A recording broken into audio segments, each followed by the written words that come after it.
During a family road trip, my parents stopped the car and told me to get out because I wouldn't give my savings to my sister.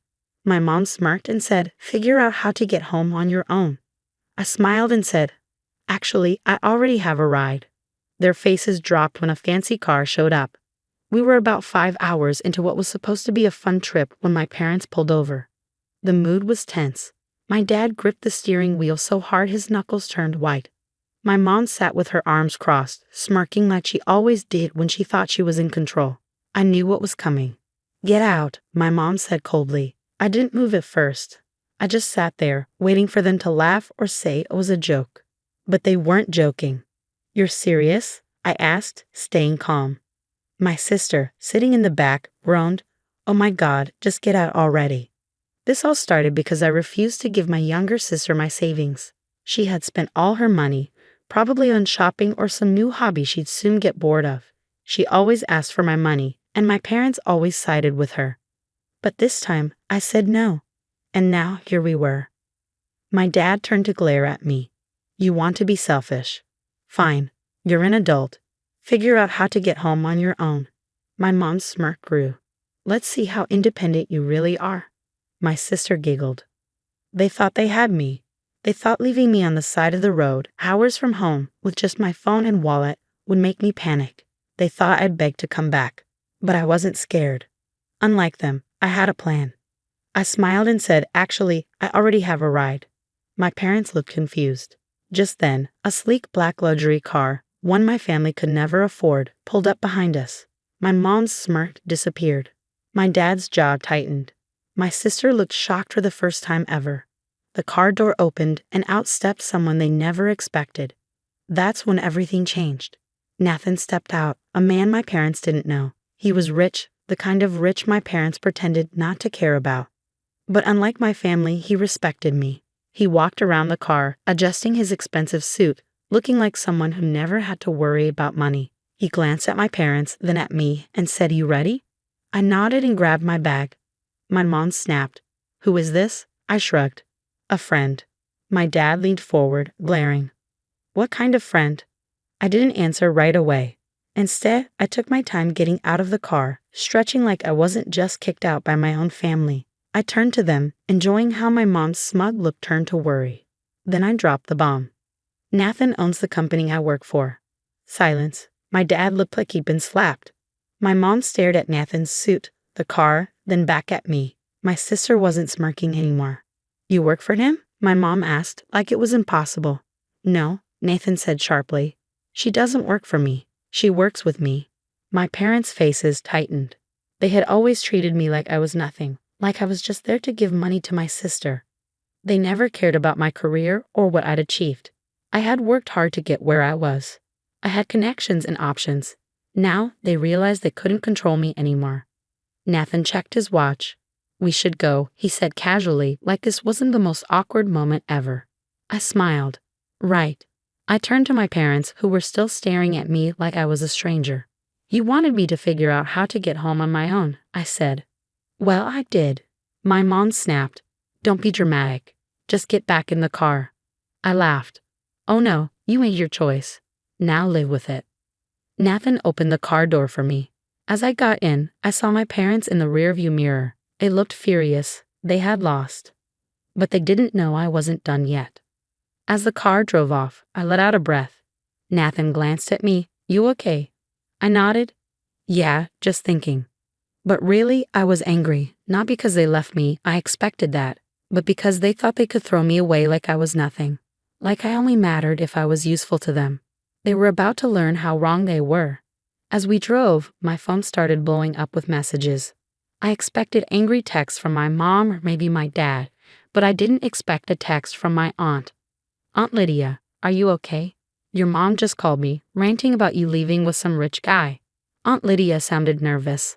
I stared at my phone. Nervous? My mom didn't get nervous. She got angry or controlling. But nervous? That was new. Nathan looked at my phone. "Something wrong?" I hesitated, then handed it to him. He read the messages and said, "Interesting, she's panicking." I frowned. Why would she panic? She won. Nathan gave me a look like I'd said something silly. "No, she didn't," he said. She just realized she lost control. That's when it hit me. My whole life, my parents made me feel like I needed them, like I could only succeed because of them.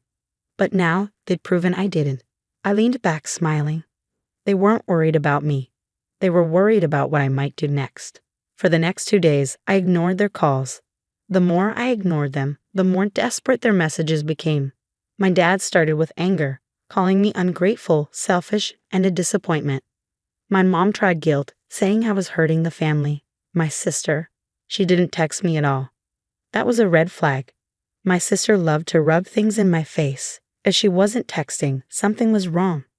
I decided to dig deeper. Here's something my parents didn't know. I had more resources than they thought. Nathan wasn't just my mentor. He had connections. He could get financial records, background checks, everything. So I asked him for help. What he found shocked me. The big twist. Why they really wanted my money. My parents weren't just trying to take my savings for my sister. They were in serious debt, tens of thousands of dollars. Credit cards maxed out, unpaid loans, and the biggest shock, a second mortgage on the house they never told me about. And the worst part, they used my name for one of the loans. I felt like I'd been punched in the stomach. Nathan calmly handed me the documents. You could press charges, he said. This is fraud. Fraud my own parents had stolen from me. Suddenly, everything made sense. Why they always pushed me for money. Why they didn't want me checking financial documents. Why my mom looked nervous when I left with Nathan. She knew.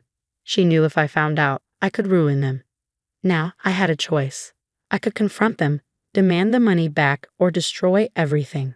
I stared at the papers, gripping them tightly. My whole life, they treated me like I was nothing, like I was disposable.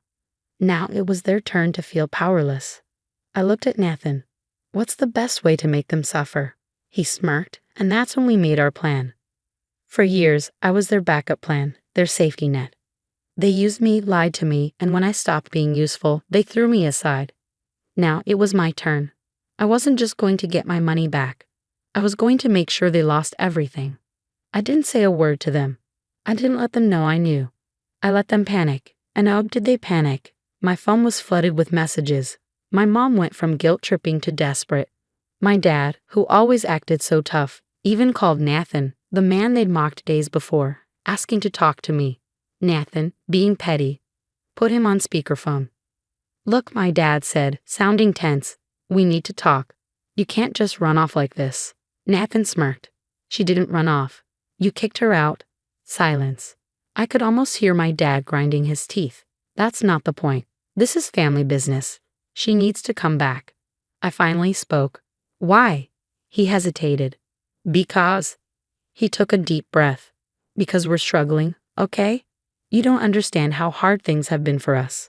We just needed some help, and you just left. This was good. They still thought they could control me, that I hear family and come running back like a good little ATM. Too bad for them, I wasn't that person anymore. I'll think about it, I said, and hung up. Nathan laughed. You're more patient than I am. I smiled. They're about to get what they deserve.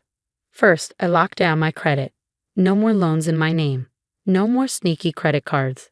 Then, I went to the bank and reported the fraud. I filed a police report.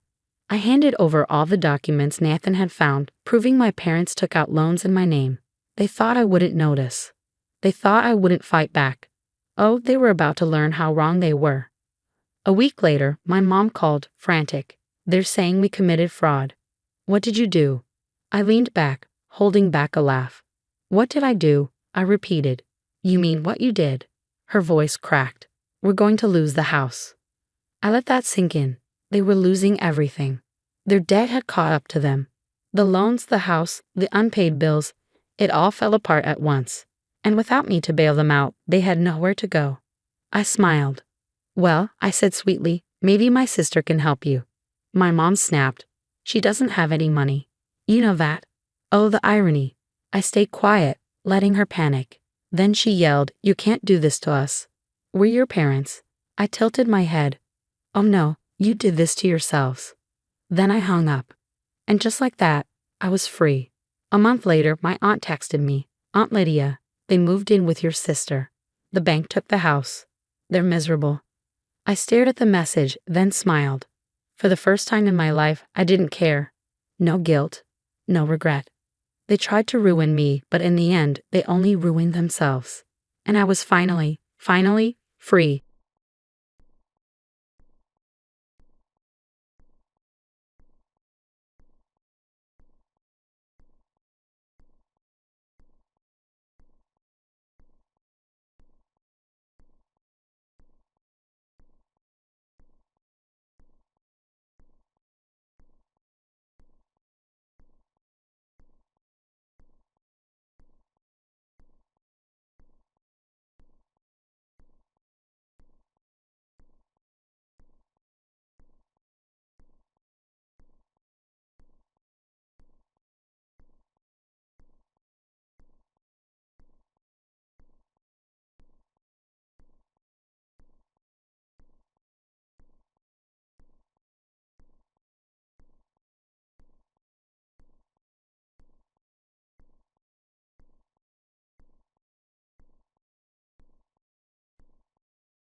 The crystal champagne flute trembles in my hand as I force myself to smile. Around me, the private dining room of Le Petit Jardin sparkles with old money and older grudges. But I'm focused on the birthday card that just shattered my world. The one that says Gold Digger in elegant gold foil script. A toast to our dear Lucille, my mother-in-law Thea announces, rising from her chair like a cobra preparing to strike. Who has brightened our lives these past 5 years. The pause is deliberate, designed to draw blood. I catch Forrest's eye across the table, silently pleading for him to say something, anything. My husband just gives me that helpless half smile I've grown to hate. The one that says, just let mom have her moment, keep the peace. The card sits between us like a landmine. I'd opened it moments ago, thinking it was just another birthday wish. Now my fingers itch to throw it in Thea's perfectly made-up face. Instead, I grip my champagne tighter and maintain my mask. 5 years of marriage have taught me the art of swallowing rage with a smile. To think, Thea continues, swirling her champagne. How far you've come from that little apartment above your mother's flower shop. Why, I remember when Forrest first brought you home.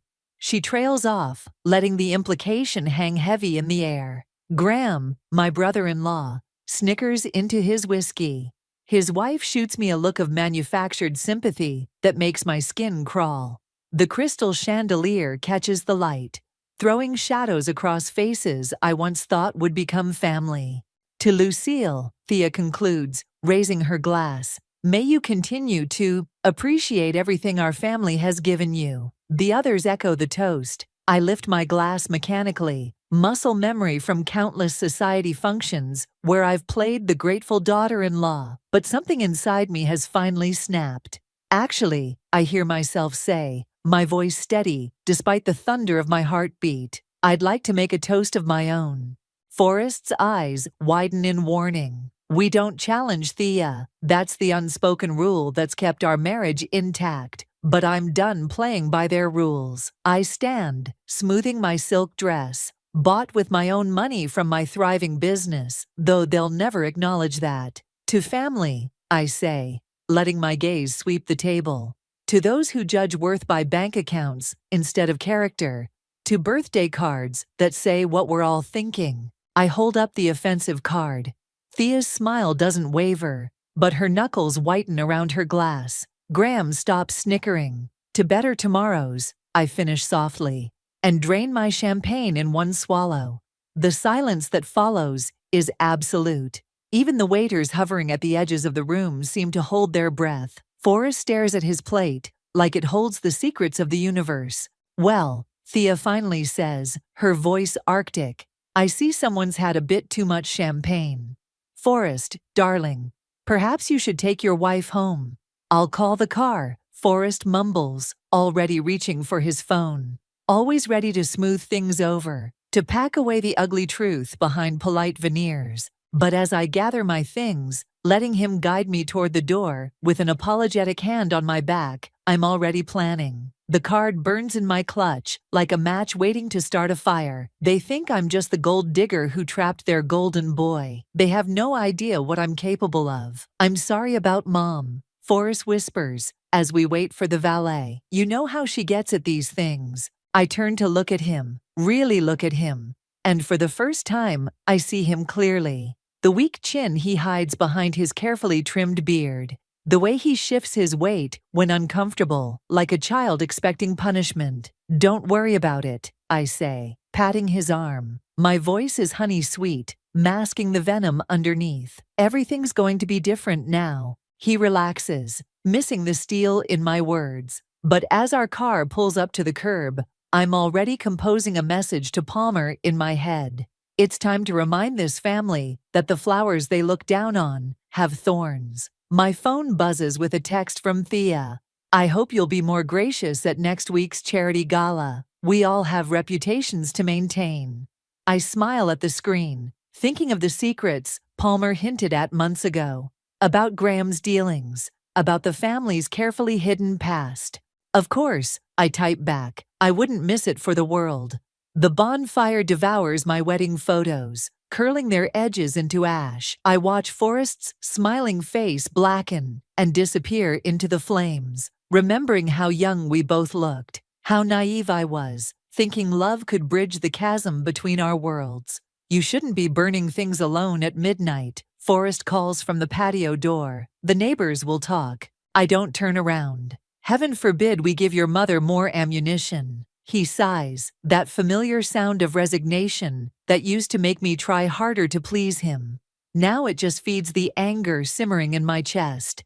The fire pops and crackles, sending sparks dancing into the night sky.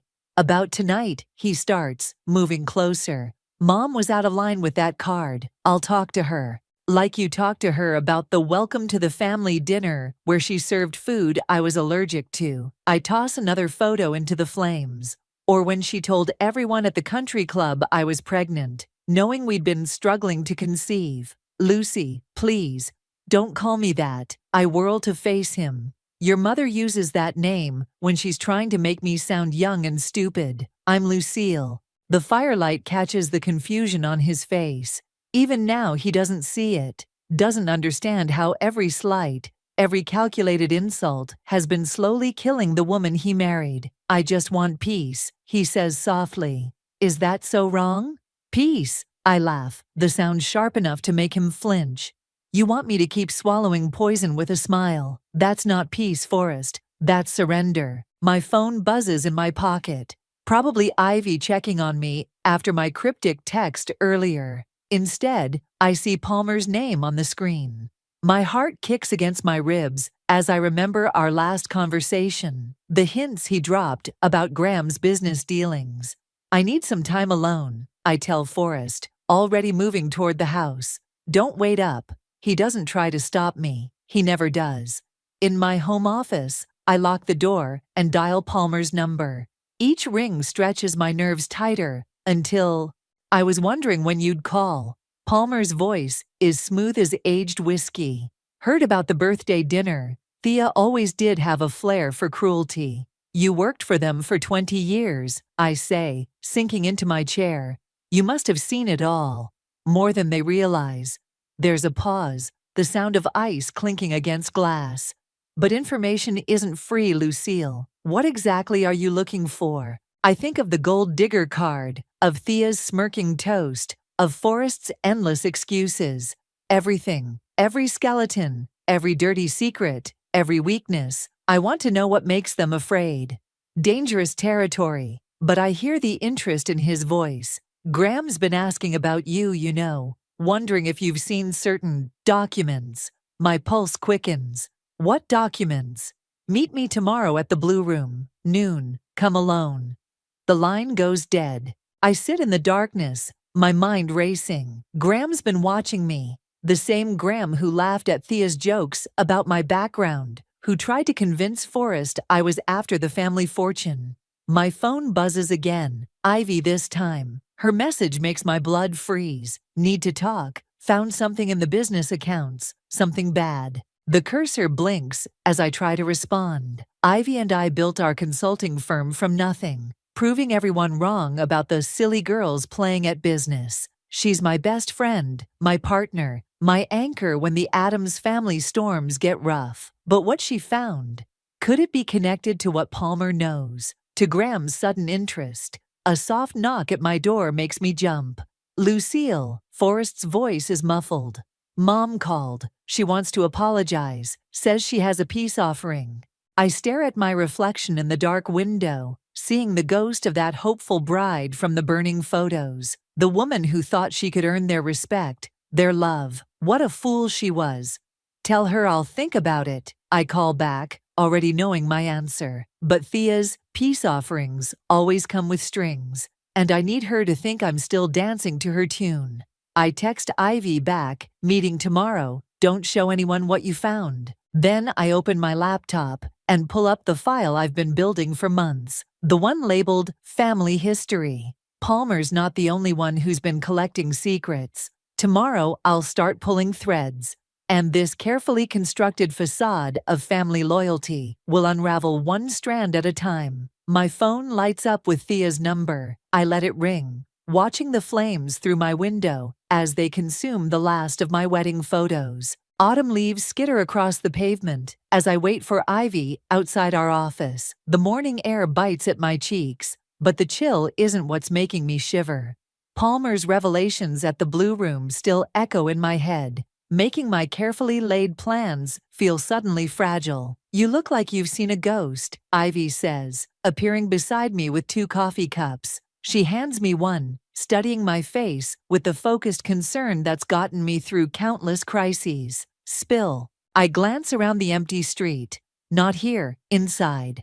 In our office, surrounded by the business we built together, I should feel safer. Instead, the familiar space feels exposed. I check my phone. 3 missed calls from Forrest, 1 text from Palmer. Graham's moving faster than expected. Watch your back. Okay. Ivy sets down her coffee. What did you find in the accounts that scared you? It's not what I found. I pull out the USB drive Palmer gave me.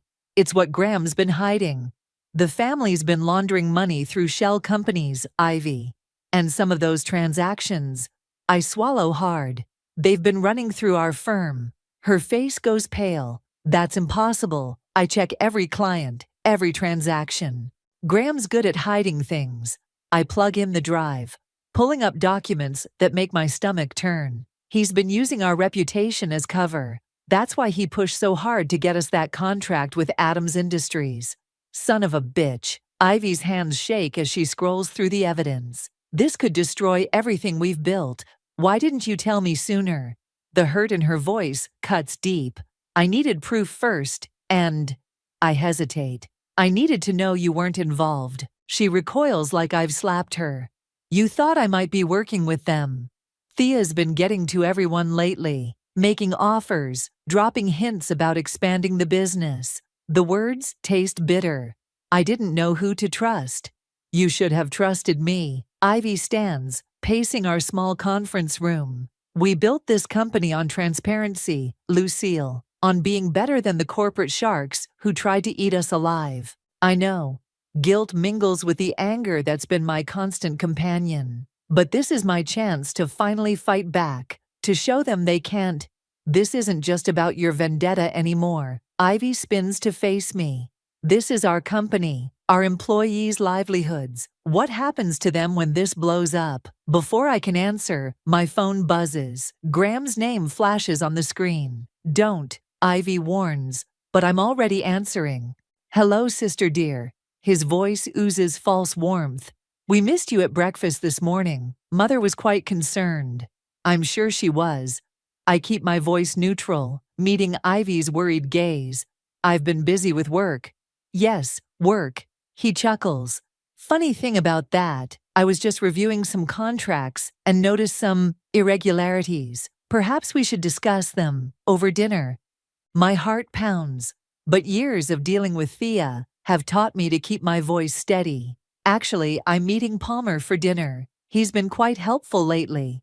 The silence that follows tells me the shot landed. Palmer, Graham finally says, all pretense of warmth gone. I wouldn't trust everything our former CFO says. He left the company under complicated circumstances. Didn't we all? I hang up before he can respond. Ivy grabs my arm. Palmer, the same Palmer who was fired for embezzlement accusations 3 years ago. The accusations were false. I pull away. Graham set him up because Palmer knew too much, just like they're trying to set us up now. Or he's playing you. Ivy's voice softens. Lucille, I know you want justice, but Palmer's not exactly a reliable ally. She's right, and that terrifies me. But the weight of the gold digger card, of every dismissive look and cutting remark, presses down on my chest. I have to do something. Ivy corrects, squeezing my hand. We have to do something, but we do it smart, and we do it clean. No more secrets between us. I nod, throat tight with emotion I can't afford right now. My phone buzzes again. A text from Palmer. Graham's called an emergency board meeting. Tomorrow morning. What do we do? I whisper, hating how vulnerable I sound. Ivy's jaw sets in that familiar way that means she's shifting into battle mode. First, we protect our people. Then, she pulls up our client list. We start digging. If Graham's been using our firm, there have to be traces. I watch her work, feeling the ground shift under my feet. This isn't just about my revenge anymore. It's about protecting what we've built, what we've earned. And suddenly, I'm terrified that in my quest to destroy the Addams family, I might destroy everything else I love too.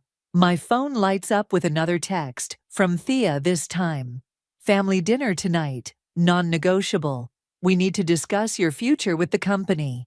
The threat isn't even subtle anymore. The bar's dim lighting can't hide Graham's smirk as he slides into the booth across from me. My fingers tighten around my glass, but I keep my face neutral. 5 hours until Thea's mandatory family dinner, and here I am playing chess with her favorite snake. I have to admit, Graham says, loosening his tie, I didn't expect you to suggest meeting. Finally ready to be reasonable.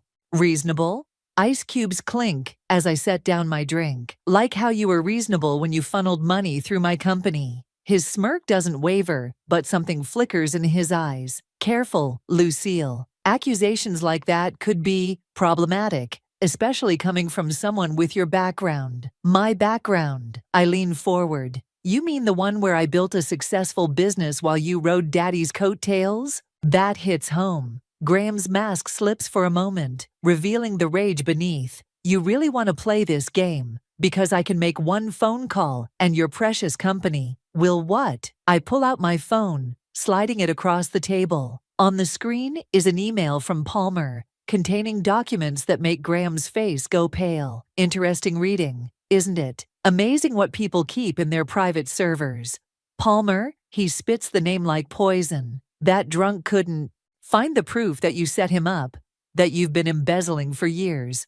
I smile, channeling Thea's Arctic sweetness. He did, and now I have it too.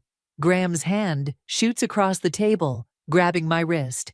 You have no idea what you're dealing with. This isn't just about money. Let go. Each word is ice. Everything okay here? We both look up to see Ivy standing at our table, her expression deadly calm. Graham releases my wrist, adjusting his cuffs with forced casualness. Just a family discussion, he says smoothly. Nothing to worry about. Really? Ivy slides into the booth next to me, because it looked like assault to me, and I'm sure the security cameras would agree. My wrist throbs where he grabbed me, but the pain is worth it to see him squirm. We're done here, I tell him. See you at dinner. He stands, straightening his jacket. Think carefully about your next move, Lucille.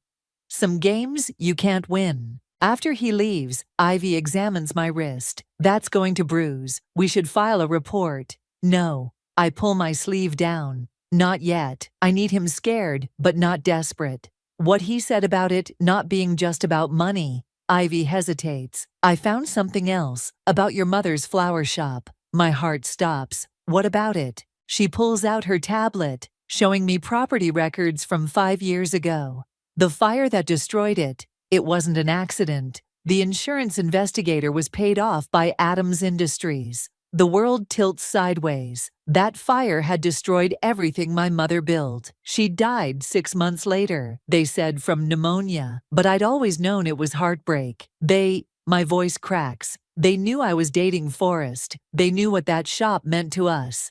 There's more. Ivy's voice is gentle. The property was bought through a shell company, one registered to Thea. The truth hits like a physical blow. They hadn't just looked down on my background. They'd actively destroyed it, created the very circumstances they now sneered at. My phone buzzes. Palmer, don't go to dinner. Thea knows about our meetings. Another text follows immediately. But if you do go, check behind the painting in the dining room. The one of their father. Trust me.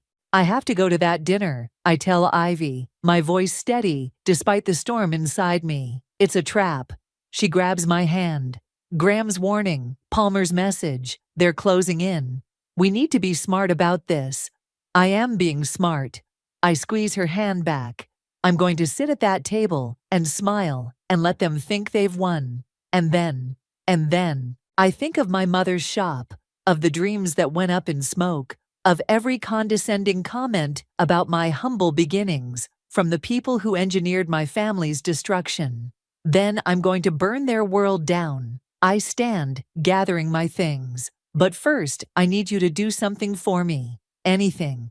Get me everything you can on Thea's first marriage, the one no one talks about. Ivy's eyes widen. How did you? Palmer mentioned it, said there's a reason she changed her name back to Adams so quickly. I check my watch. 3 hours until dinner. I'm betting that reason is worth knowing. As I leave the bar, my phone lights up with a text from Forrest. Mom's worried about you. Please don't make things difficult tonight. I almost laugh. Difficult doesn't begin to cover what tonight will be.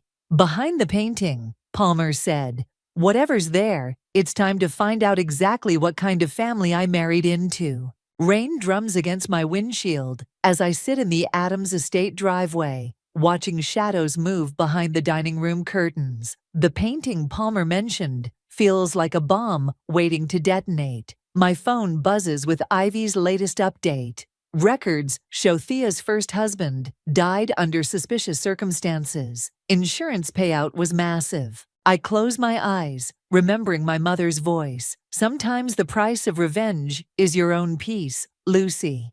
But I lost my peace the day they burned down her shop. The front door opens before I reach it, revealing Thea in a perfectly tailored black dress. Darling, she says, air kissing my cheek. We were beginning to worry. The house smells like roses, her signature touch. Every surface gleams with old money and careful curation, including me, I realize. The perfect daughter-in-law acquisition. Sorry I'm late, I say, letting her take my coat. Work emergency.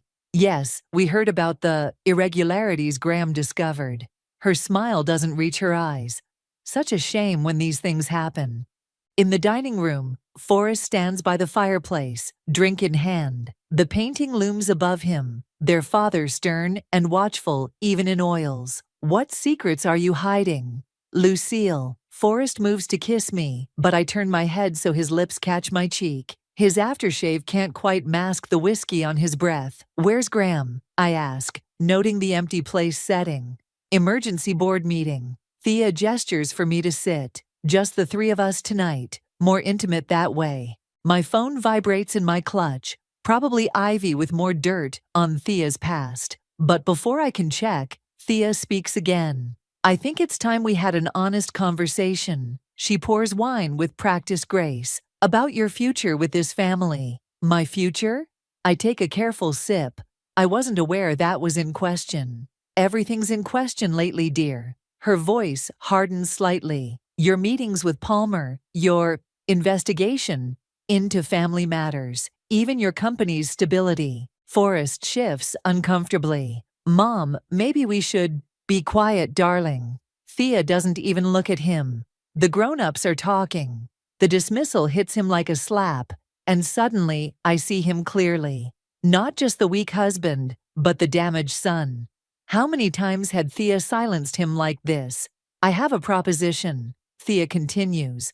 One that could solve everyone's problems. Sign over controlling interest in your company to Graham. In exchange, certain indiscretions will be forgotten. My laugh surprises even me. You really don't know me at all, do you? I know you're smart enough to recognize when you're beaten. She slides a folder across the table. These documents show your company's involvement in money laundering. Sign now, or they go to the SEC tomorrow. Mom. Forrest stands, swaying slightly. You can't. I said, be quiet. For the first time, Thea's mask cracks. In that moment, I see what Palmer warned me about. Something dangerous and desperate behind her perfect facade. I stand slowly, moving toward the painting. Before I answer, I have a question. What was your first husband's name? The one who died so conveniently? The color drains from her face. Behind the painting, I feel it, a slight bulge in the wallpaper. Don't. Her voice shakes, but I'm already pulling the painting aside, finding the small wall safe behind it. Interesting place for a hidden safe. What's inside? Insurance papers, evidence. Lucille. Forrest's voice is strangled. What are you doing? Showing your mother I'm not the only one with secrets. I turn to Thea. Palmer told me about the combination. Your first wedding date. Should I try it? She moves faster than I expect, grabbing my arm. Her nails dig into the same spot Graham bruised earlier. You have no idea what you're playing with. Neither do you. I wrench free. Think I didn't make copies of everything Palmer gave me. One phone call, and it all goes public. The money laundering, the insurance fraud, maybe even a decades-old murder. You wouldn't dare. But fear has replaced the confidence in her eyes. Try me. I move toward the door, my heart thundering. Keep your proposition. And remember, I'm not the naive girl you can bully anymore. Lucille, wait. Forrest steps toward me, but stops when I raise my hand. Choose carefully whose side you're on, I tell him. Things are about to get very uncomfortable for this family. Outside, the rain has stopped. My phone shows 3 messages from Ivy, but it's Palmer's that makes my blood freeze. Graham found my copies. They're coming for you next. I start my car, hands shaking. I've just declared war on one of the city's most powerful families. But as I drive away from the estate, I realize there's no turning back now. The safe's contents will have to wait. Right now, I need to survive the night. The boardroom clock ticks like a countdown as I stare at the contract in front of me. Thea sits across the mahogany expanse, immaculate as always, but there's a new tension in her shoulders. We both know what's at stake. It's a generous offer, she says, sliding an elegant pen toward me. Full immunity for you and Ivy. A clean break from the company. More money than your mother's shop ever made. My throat tightens at the deliberate mention of Mom. Through the wall-length windows, the city sprawls below us, oblivious to the war being waged in this sterile room. And all I have to do is sign away everything I've built. I trace the contract's edge. Pretend I never found the evidence. Walk away alive, she corrects softly. Palmer's disappearance should tell you how serious this is. Ice slides down my spine. Palmer hasn't answered calls or texts for 2 days. His apartment was empty when Ivy checked this morning. Where is he? Safe. For now. Thea adjusts her pearls.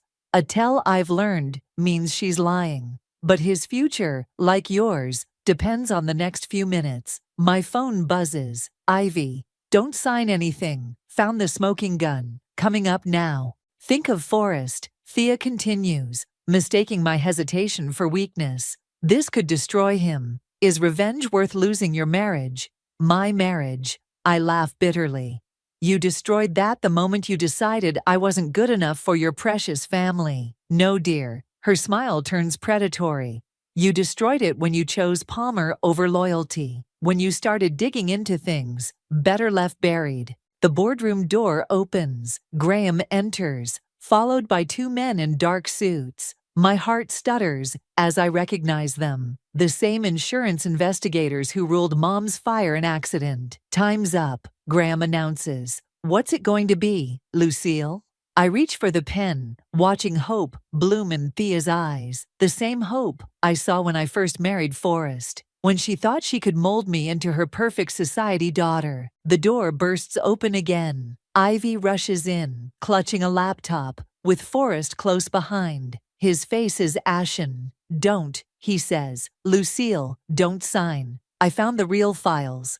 Thea stands so quickly, her chair slams back. "Forrest, you're drunk. Go home." I'm sober for the first time in years. His voice shakes. I found Dad's old records. About the first merger. About what really happened to Thea's first husband.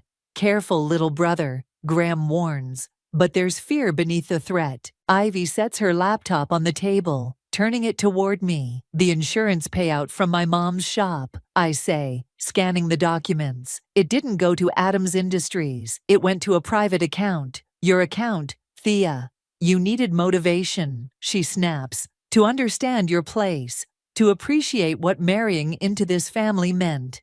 By burning down everything I loved," my voice cracks, "by killing my mother, she was holding you back." Thea's composure finally shatters, just like Richard held me back, with his morals and his questions about the company's finances. Sometimes sacrifices must be made for the greater good. The room goes silent. Even Graham looks shocked at her admission. "Richard," I say slowly, "your first husband, the one who died in a house fire." Forrest makes a strangled sound.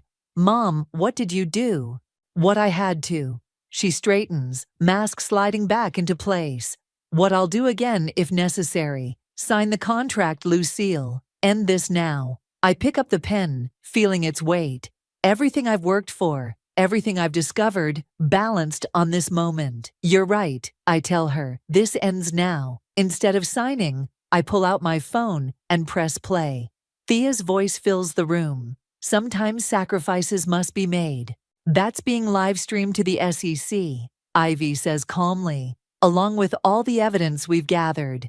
Every transaction, every cover-up, every murder." Graham lunges for the laptop, but Forrest blocks him. For once, the younger brother stands his ground. "It's over, Mom," he says quietly. Thea's face contorts with fury. "You stupid girl, you have no idea what you've done." "I know exactly what I've done." I stand, gathering my things. "I've burned down everything you love, just like you taught me." The elevator doors are closing when I hear the commotion start. Raised voices, running feet, the beginning of an empire's collapse. My phone lights up with a message from an unknown number. "Well done. Meet me at the usual place. P. Palmer, alive."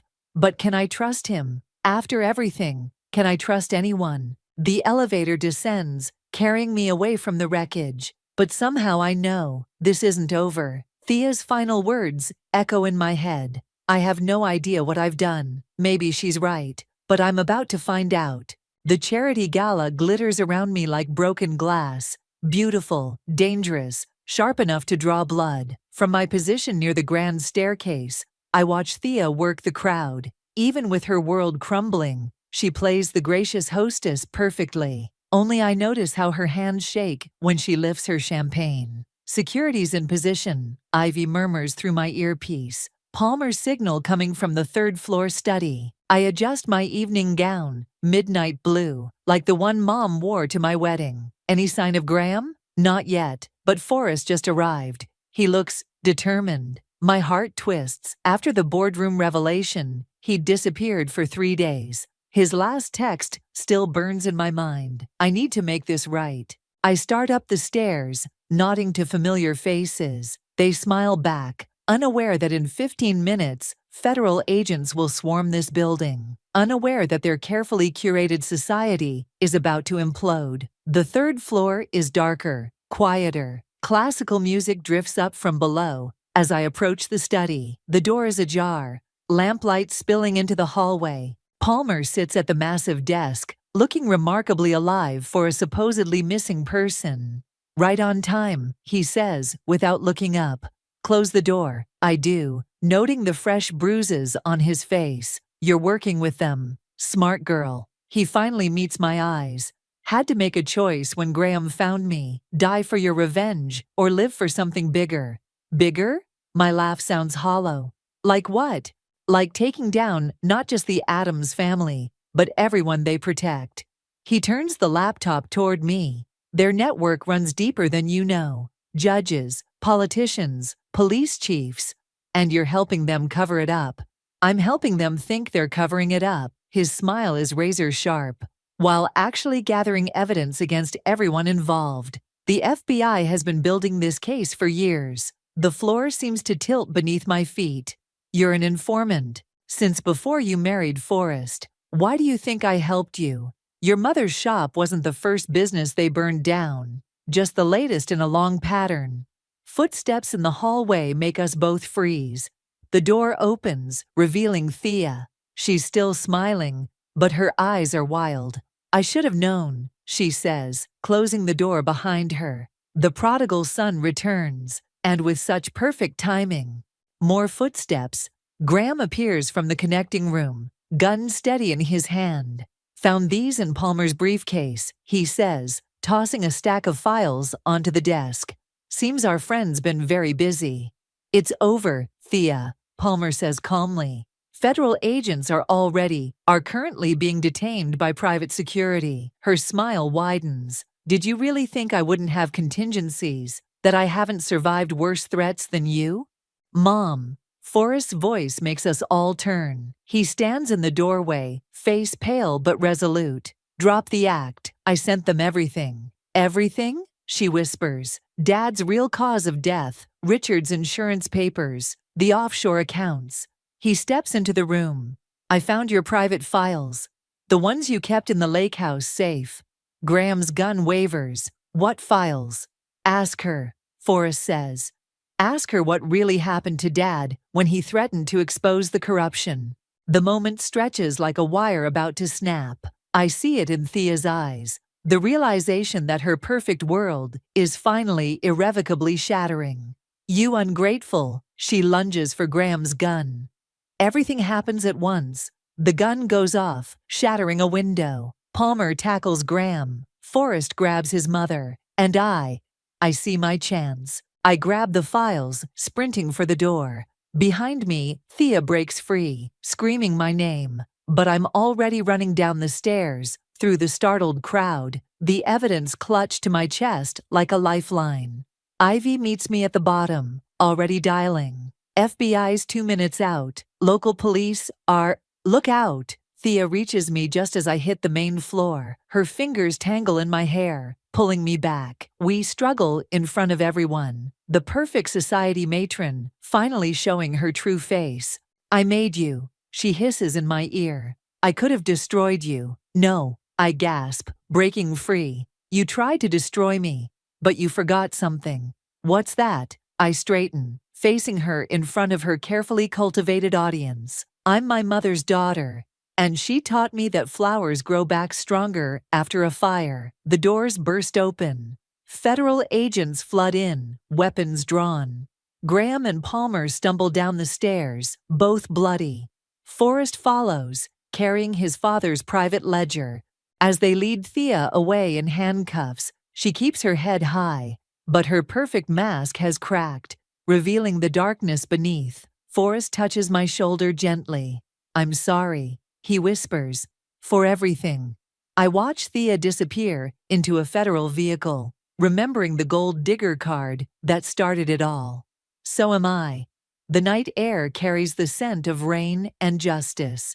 And somewhere, I swear I can smell Mom's roses blooming again. Sunrise paints the city gold as I unlock the doors of my new office building. The brass nameplate catches the light. Nichols and Bradley Consulting. No more Adam's name casting shadows over everything we've built.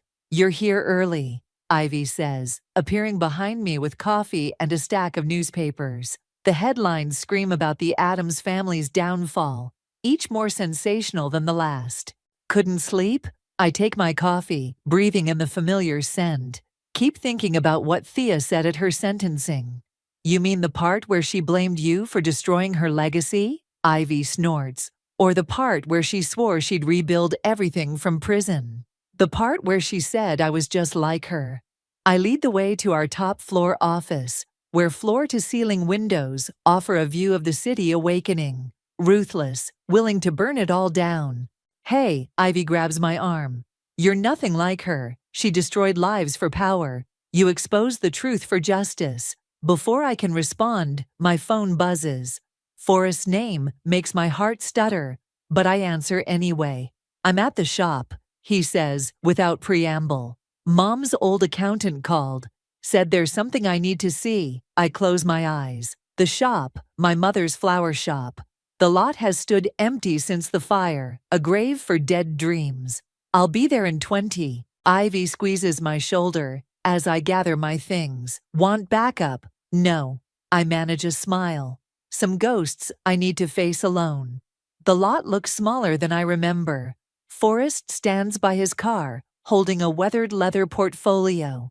He's lost weight since the trial, but his eyes are clearer than they've been in years. The accountant found this in an old storage unit, he says, handing me the portfolio. You should see for yourself. Inside are property deeds, insurance papers, and photographs. My hands shake as I recognize my mother's handwriting on a letter dated just before the fire. My dearest Lucy, I read aloud. If you're reading this, then my suspicions about Thea Adams were correct. I've gathered evidence of their illegal dealings for months. The fire wasn't an accident. It was a warning. But I made copies of everything. Check the rose bushes by the back fence. I love you. Never let them make you doubt your worth. There's more, Forrest says quietly.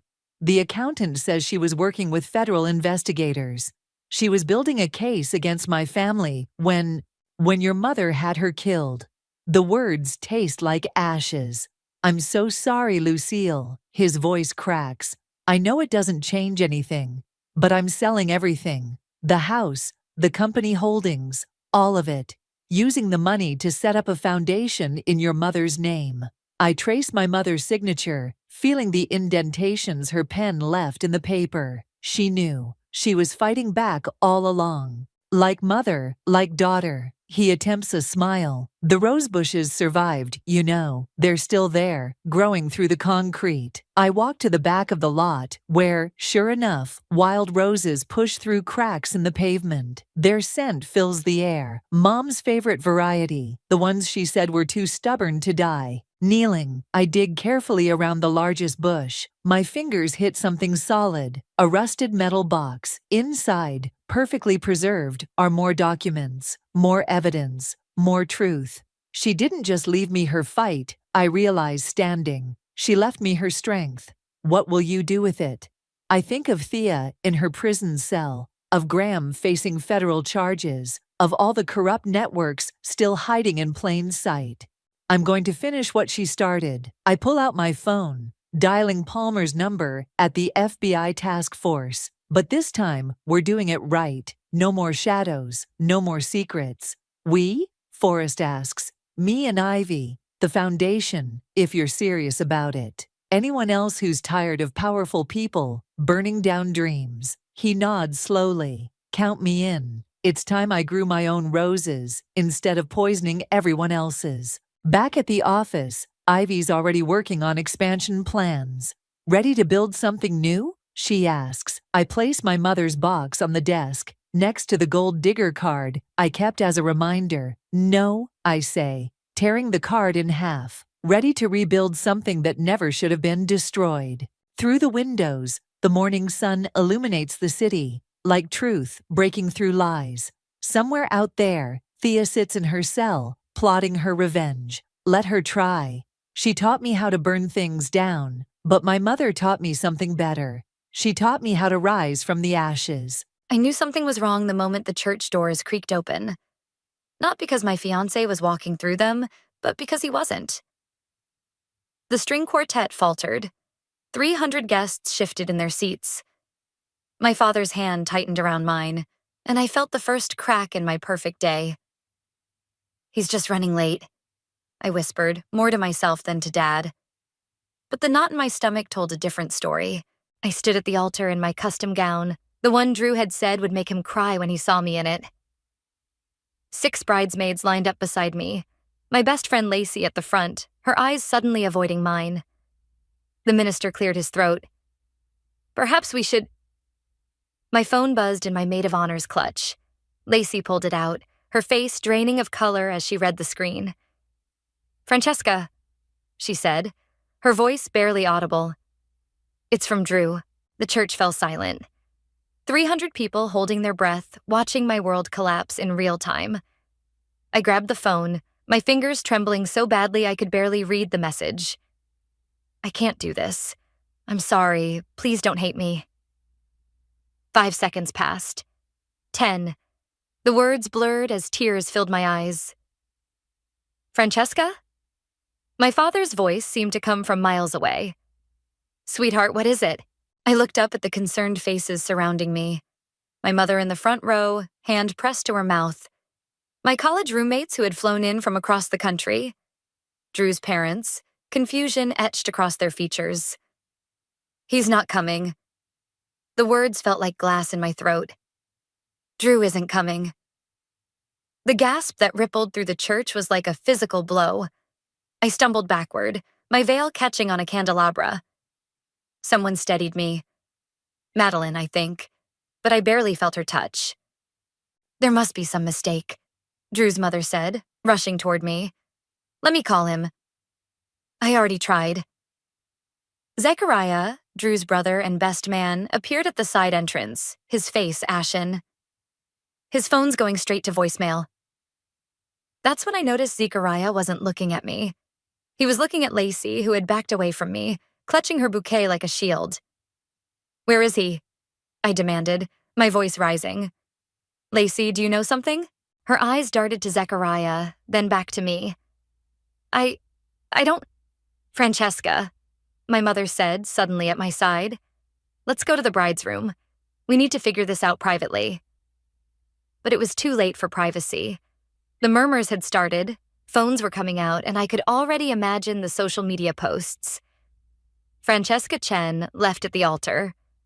So sad. Sending prayers. I yanked my arm from my mother's grasp.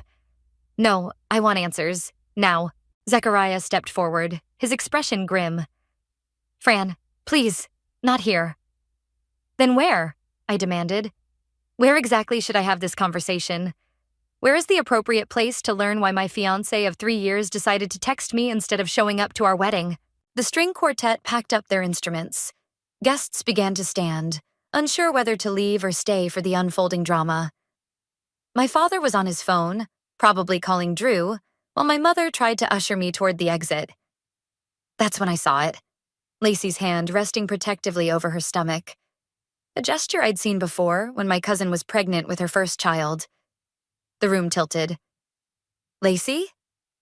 My voice didn't sound like my own. "Are you pregnant?" Her face crumpled. Zechariah made a strangled noise. And suddenly I knew. "How long?" I whispered. Lacey shook her head, tears streaming down her face. "Fran, please." "How long?" I screamed, my voice echoing off the vaulted ceiling. 3 months, she whispered. 3 months, while she helped me choose flowers and cake flavors, while she zipped me into my wedding dress this morning and told me how lucky Drew was. "Is it his?" I asked, though I already knew the answer. She nodded, almost imperceptibly. The bouquet slipped from my fingers, white roses scattering across the marble floor. Someone was sobbing. My mother, maybe, or one of my bridesmaids. I couldn't tell anymore. I turned to Zechariah, who looked like he might be sick. "Did you know?" His silence was answer enough. I'd planned this day for a year.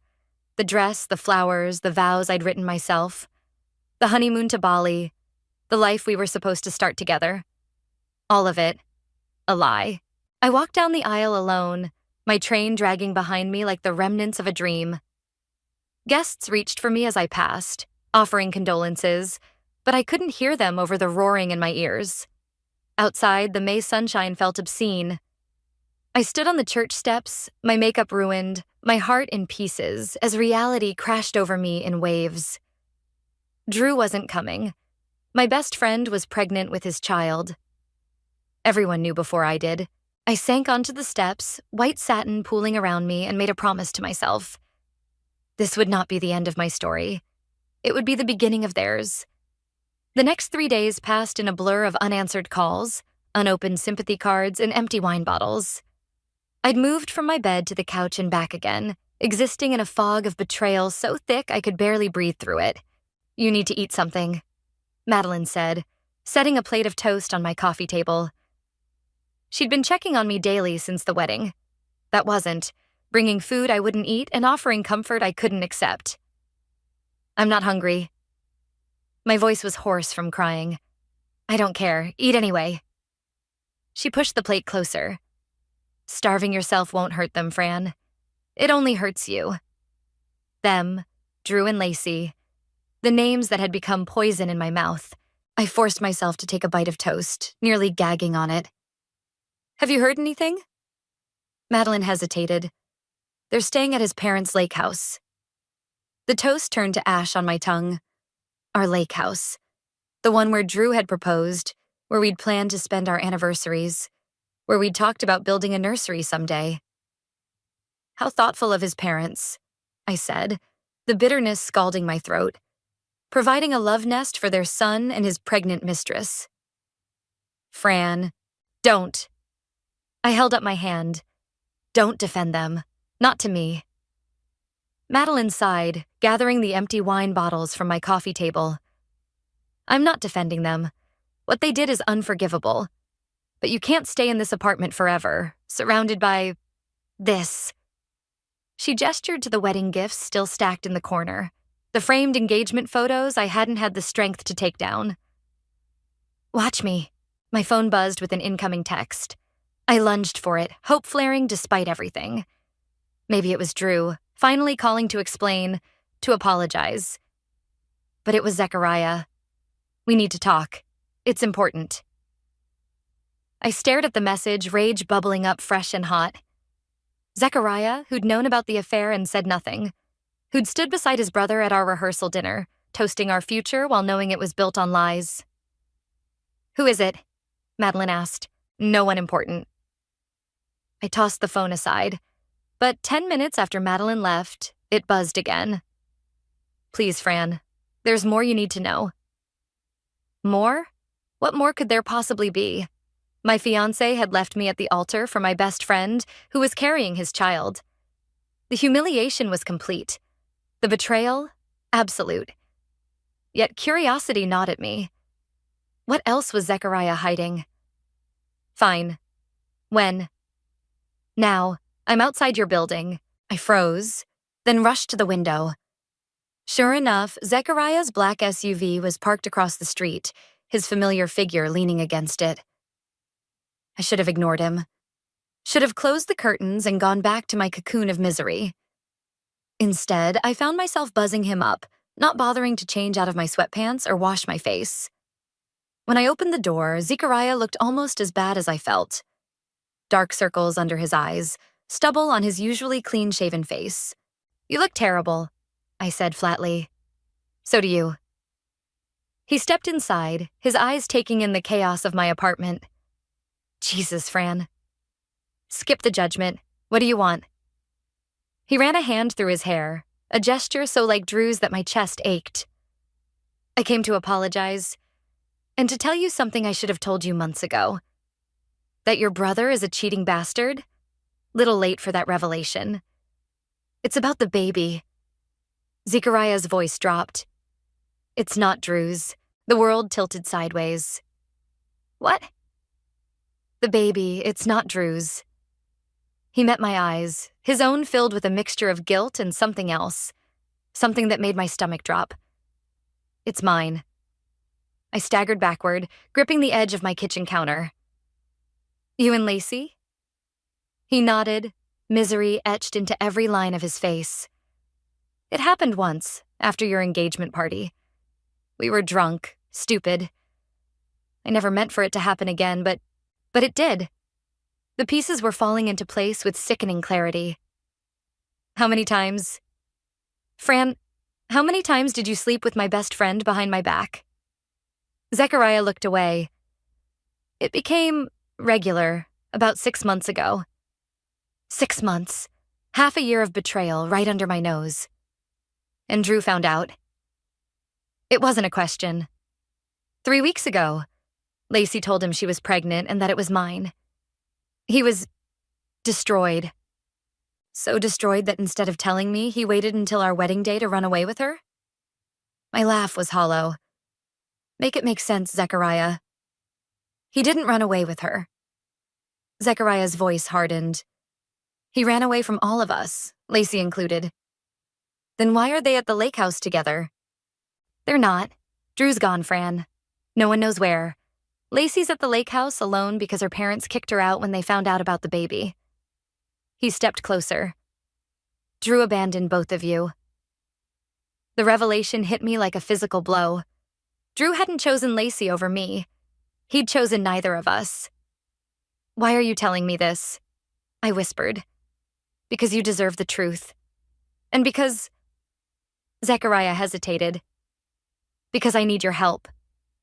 My help? I laughed bitterly. With what? Finding Drew. He's disappeared completely. No phone, no credit card activity. His passport is still at your apartment, so he hasn't left the country. But beyond that... Zechariah's expression darkened. I'm worried about what he might do. I stared at him, the implications sinking in. Drew, alone and desperate. Drew, who'd once told me that without me he had nothing to live for. Why should I care? I asked, but the tremor in my voice betrayed me, because despite everything, I know you do. Zechariah held my gaze. And because when we find him, you deserve to be the one to make him face what he's done. I spent the night staring at my ceiling, Zechariah's words echoing in my head. Drew was missing. Not with Lacey. Just gone. Part of me, a vindictive, wounded part, wanted to say it wasn't my problem anymore. Let him disappear. Let him suffer. But another part, the part that had loved him for 3 years, couldn't stop imagining the worst. By morning, I'd made my decision. I'll help you look for him, I told Zechariah over the phone. But not for his sake. For mine. I need answers. Thank you, he said, relief evident in his voice. Can you meet me at his office? I'm going to talk to his assistant. 2 hours later, I stood in the lobby of the architectural firm where Drew worked, wearing actual clothes for the first time in days. My reflection in the glass doors showed a woman I barely recognized. Hollow-eyed, pale, determined. Zechariah was waiting by the reception desk. When he saw me, something like admiration flickered across his face. You came. I said I would. I brushed past him toward the elevators. Let's get this over with. Drew's assistant, Vanessa, looked up in surprise when we entered. Her eyes widened at the sight of me. Francesca, I didn't expect to see you here. Clearly, I forced a smile. I'm looking for Drew. She glanced nervously between Zechariah and me. He called in sick on Monday. I haven't heard from him since. Has he done this before? Zechariah asked. No, never. Drew was always very reliable. She lowered her voice. Everyone here knows what happened. With the wedding, I mean. People are talking. Of course they were. My humiliation was probably the highlight of office gossip. We're not here about the wedding, I said sharply. We're concerned about Drew's whereabouts. Has anyone been in touch with him? Vanessa hesitated. His project partner, Ethan, mentioned something about getting a weird email from Drew on Tuesday. Something about transferring all his clients. My stomach dropped. Like he's not coming back? I don't know. Ethan might know more. Ethan, as it turned out, knew considerably more. Drew emailed me at 3 a.m. on Tuesday. He told us in the conference room, sliding his phone across the table. Read it yourself. The email was brief and disturbing. Ethan, I'm taking an indefinite leave. I've attached files for all my current projects. Please tell the partners I'm sorry for the inconvenience. Everything in my life has been a mistake. I need to start over. "Have you responded?" Zechariah asked. "Multiple times. No answer." Ethan looked uncomfortable. "Look, I don't want to get involved in personal drama, but Drew was acting strange for weeks before, you know. Before he left me at the altar?" I supplied coldly. Ethan winced.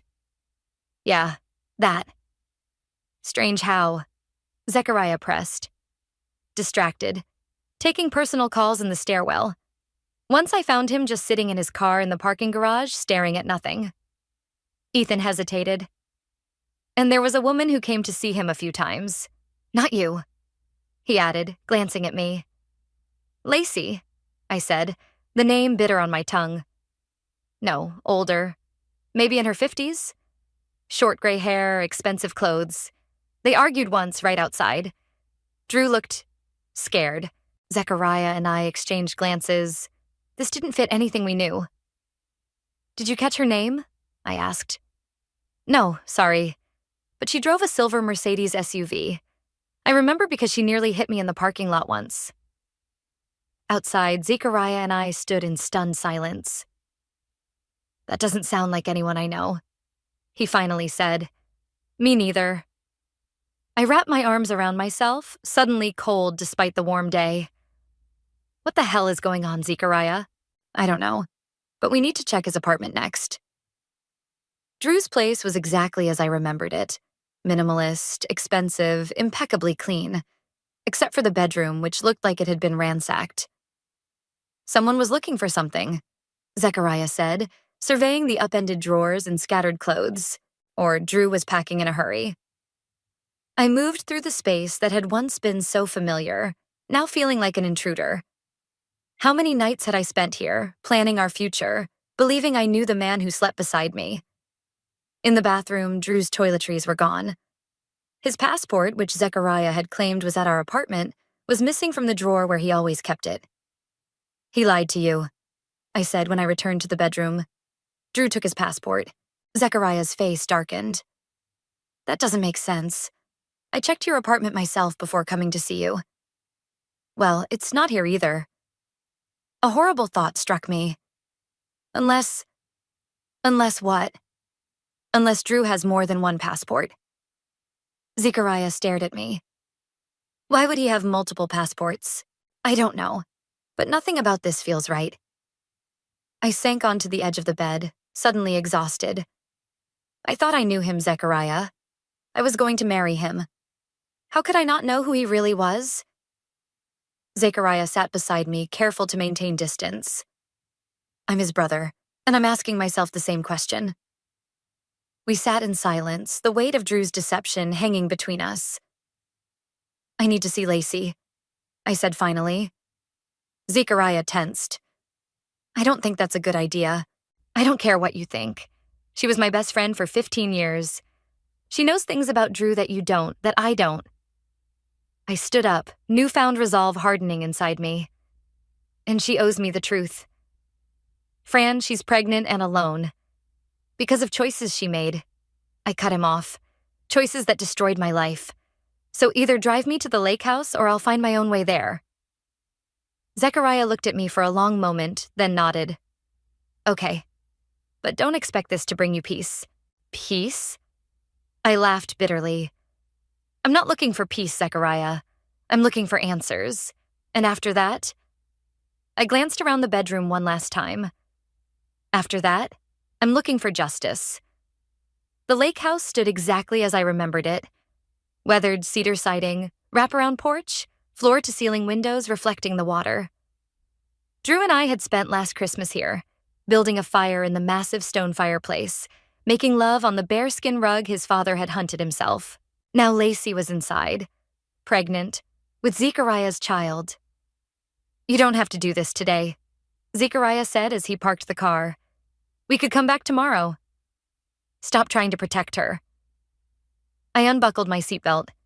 She didn't protect me. The walk to the front door felt endless. What would I say to the woman who had been my maid of honor, my confidant since childhood?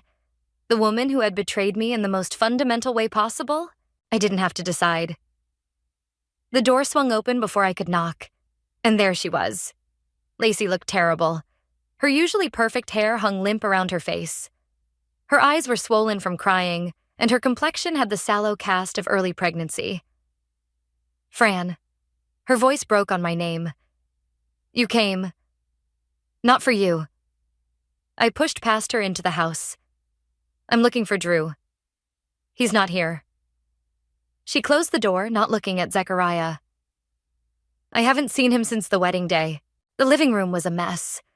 Blankets piled on the couch, empty mugs on every surface, a half-eaten bowl of cereal on the coffee table. So unlike the fastidious Lacey I knew. You're living like this? I couldn't keep the judgment from my voice. I'm surviving. She sank onto the couch, one hand instinctively moving to her stomach. Barely. Don't expect sympathy from me. I don't.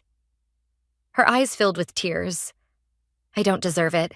I remained standing, unwilling to sit in this house that should have been part of my future, not her present.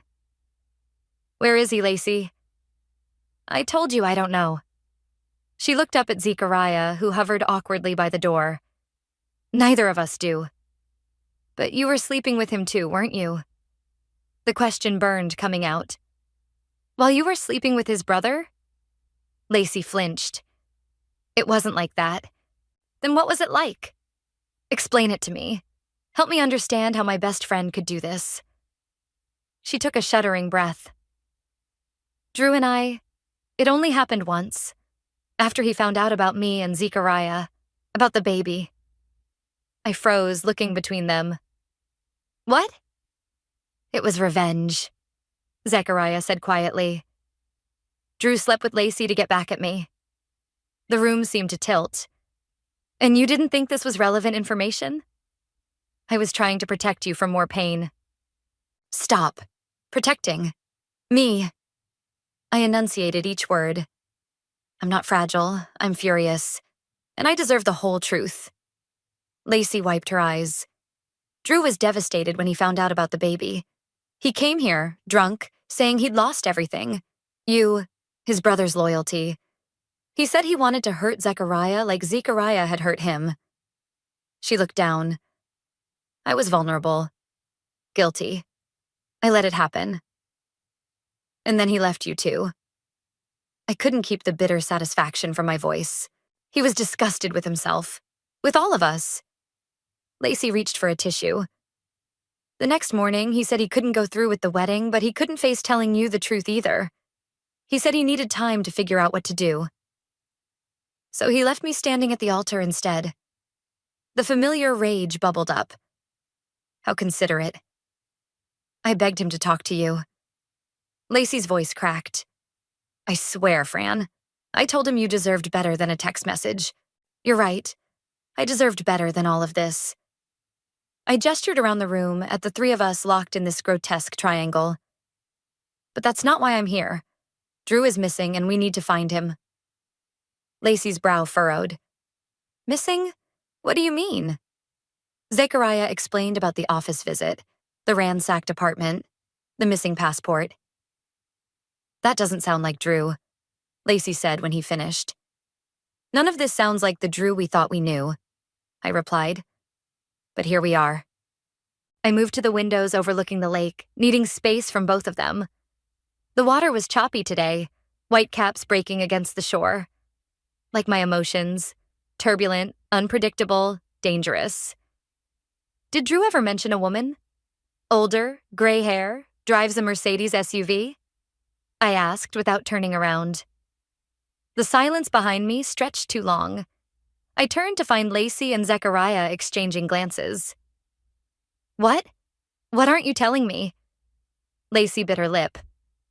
It might be his mother. His mother is blonde and drives a Lexus, I said. I had dinner with his parents every month for 3 years. Not Elizabeth, Zechariah said quietly. His birth mother. The floor seemed to drop from under me. What are you talking about? Drew was adopted, Zechariah explained. Elizabeth and my dad adopted him when he was 4. I'm their biological child. That's impossible. He would have told me. He doesn't talk about it. Ever.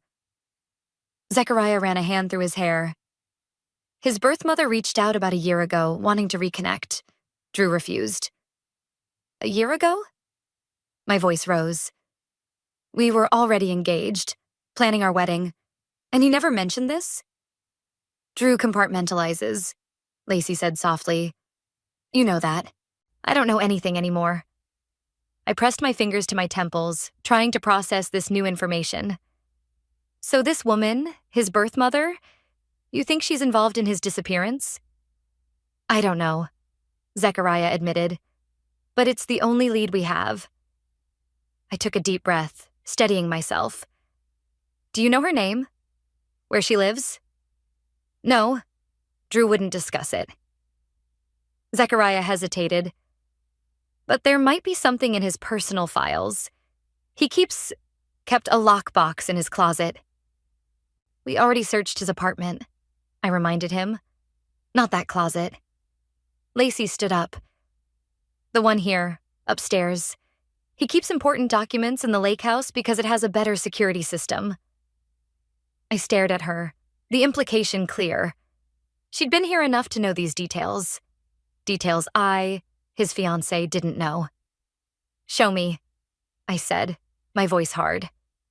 As Lacey led us upstairs, I made a decision. I would find Drew. Not to reconcile, not even for closure, but to make him face what he'd done to all of us. And then I would destroy him. The lockbox was hidden behind a false panel in the master bedroom closet. I watched Lacey slide it open with practiced ease, my stomach churning at this further evidence of her familiarity with spaces that should have been mine. Drew showed me once, she said, catching my expression. When we were all here for that weekend last summer, I remembered that weekend. I'd gotten food poisoning and spent most of it curled up in bed while Drew and our friends enjoyed the lake. Apparently, he'd found time to give Lacey a private tour. The metal box inside was sleek and expensive, like everything Drew owned. Lacey stepped back, giving me space. It needs a code, Zechariah said. I knelt before it, considering. Drew used the same password for everything. Our anniversary date. I punched in 0519, the day he'd proposed. Nothing happened. Try his birthday, Lacey suggested. I know what to try, I snapped. I entered 0423, the day we met. The box remained locked.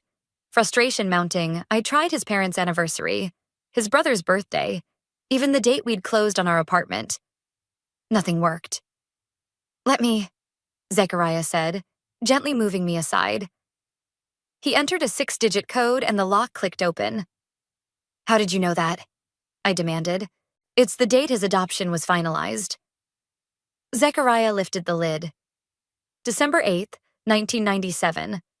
The day he officially became a Ellis. Inside were the expected documents, property deeds, insurance policies, his will. But beneath those lay a manila envelope labeled simply, Margaret. My hands trembled as I opened it. Inside was a small collection of letters, all from the same person. Margaret Winters, with a return address in Boston. His birth mother, Zechariah confirmed, reading over my shoulder. The most recent letter was dated just 3 weeks before our wedding. Drew. I understand your reluctance to meet. I've respected your boundaries for months. But time is running out for me, and there are things you need to know. About your father, about your inheritance, about the circumstances of your adoption. This isn't about money, it's about truth. The kind of truth that changes everything. I'll be in town next week. Please reconsider meeting me. Your mother, Margaret. Inheritance? I looked up at Zechariah. Did you know anything about this? He shook his head. Drew never mentioned money or inheritance from his birth family. There's more, Lacey said, pulling out a legal document from beneath the letters.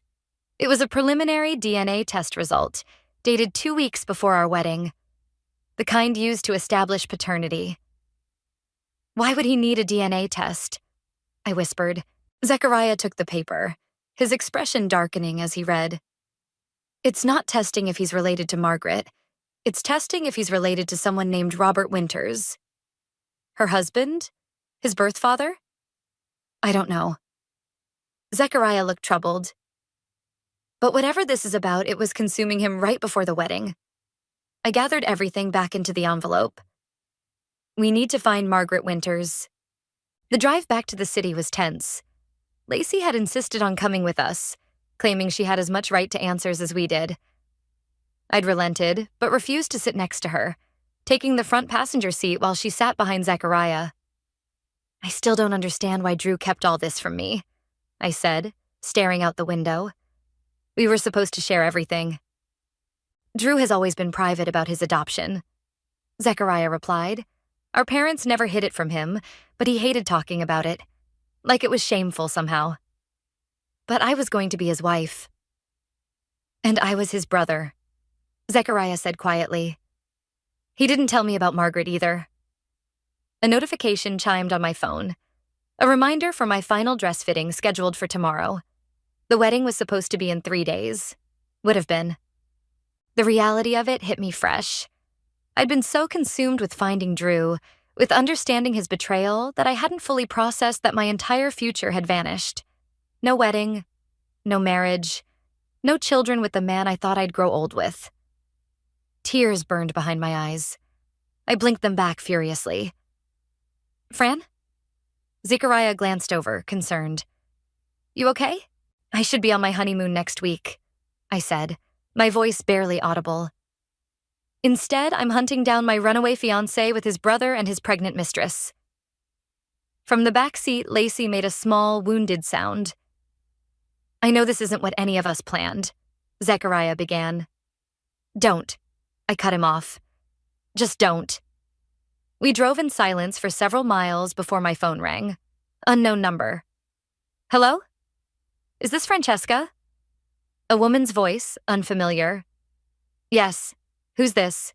My name is Margaret Winters. I believe you're looking for me. My heart lurched. How did you get this number?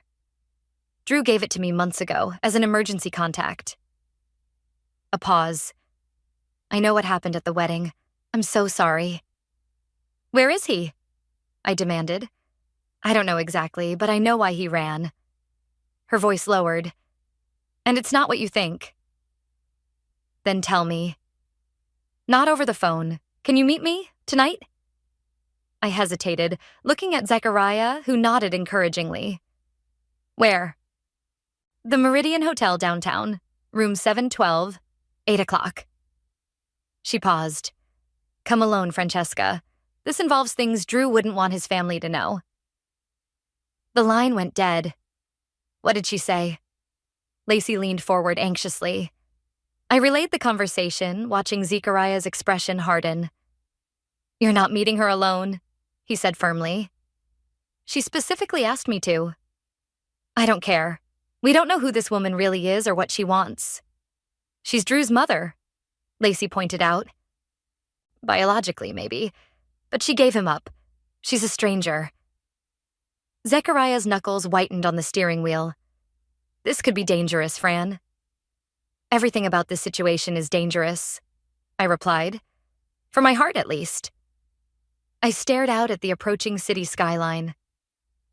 But I'm done being the last to know things about my own life. I'm meeting her. Alone. Fran, this isn't a discussion, Zechariah. I need answers, and Margaret Winters has them. I turned to face him fully. For once, I'm going to be the one in control of my own story. The Meridian Hotel loomed before me, its glass facade reflecting the sunset in shades of orange and gold. I'd checked in here once with Drew, celebrating our first anniversary with room service and champagne. Now I was meeting his birth mother, a woman he'd never even mentioned to me. Text me when you're inside, Zechariah said as I got out of his car. And every 15 minutes after that. I'm not a child.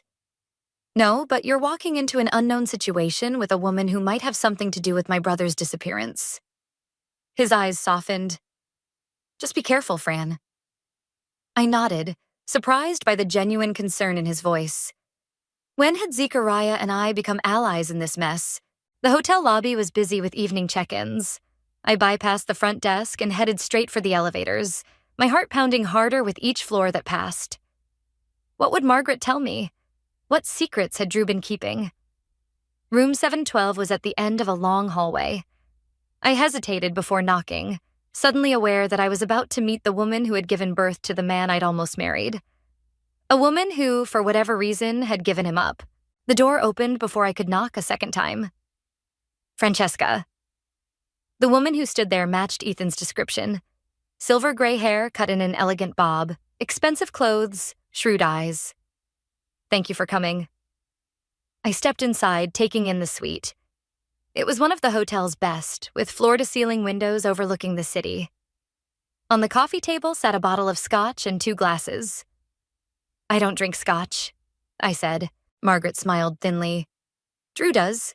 Did. I thought perhaps you shared his tastes. There's a lot about Drew I apparently don't know. Yes? She gestured to the sofa. Please sit. We have much to discuss. I remained standing. Where is he? I told you I don't know exactly. She poured herself a drink. But I know why he ran, and I know he's not coming back. How can you be so sure? Because Drew discovered something that changed everything he believed about himself. She took a sip of scotch. About his family, about his future. Stop being cryptic and tell me what's going on. Margaret studied me for a long moment. Drew isn't who he thinks he is. Who any of you think he is. What does that mean? It means his adoption wasn't legal. He wasn't an orphan, as the Ellises were told. He was taken from me. Her voice hardened. Stolen. I sank onto the sofa, stunned. That's impossible. Is it? The early 90s were the Wild West for private adoptions. My husband, Drew's father, was a powerful man with dangerous connections. When I tried to leave him, he punished me by taking our son. She set down her glass. I spent years searching, but Robert had changed Drew's name, falsified documents.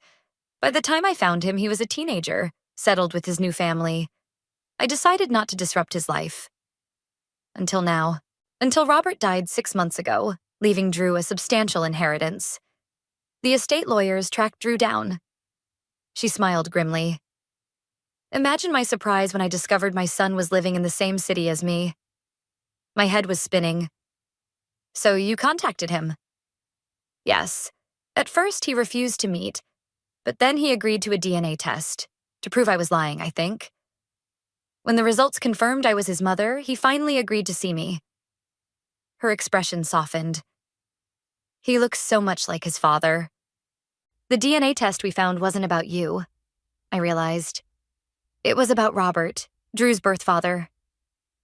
Yes, Drew needed to establish paternity to claim his inheritance. She hesitated. But the test revealed something else, something that devastated him. What? Margaret refilled her glass. Robert Winters wasn't just a wealthy businessman. He was the son of Victor Winters. The name hit me like a physical blow.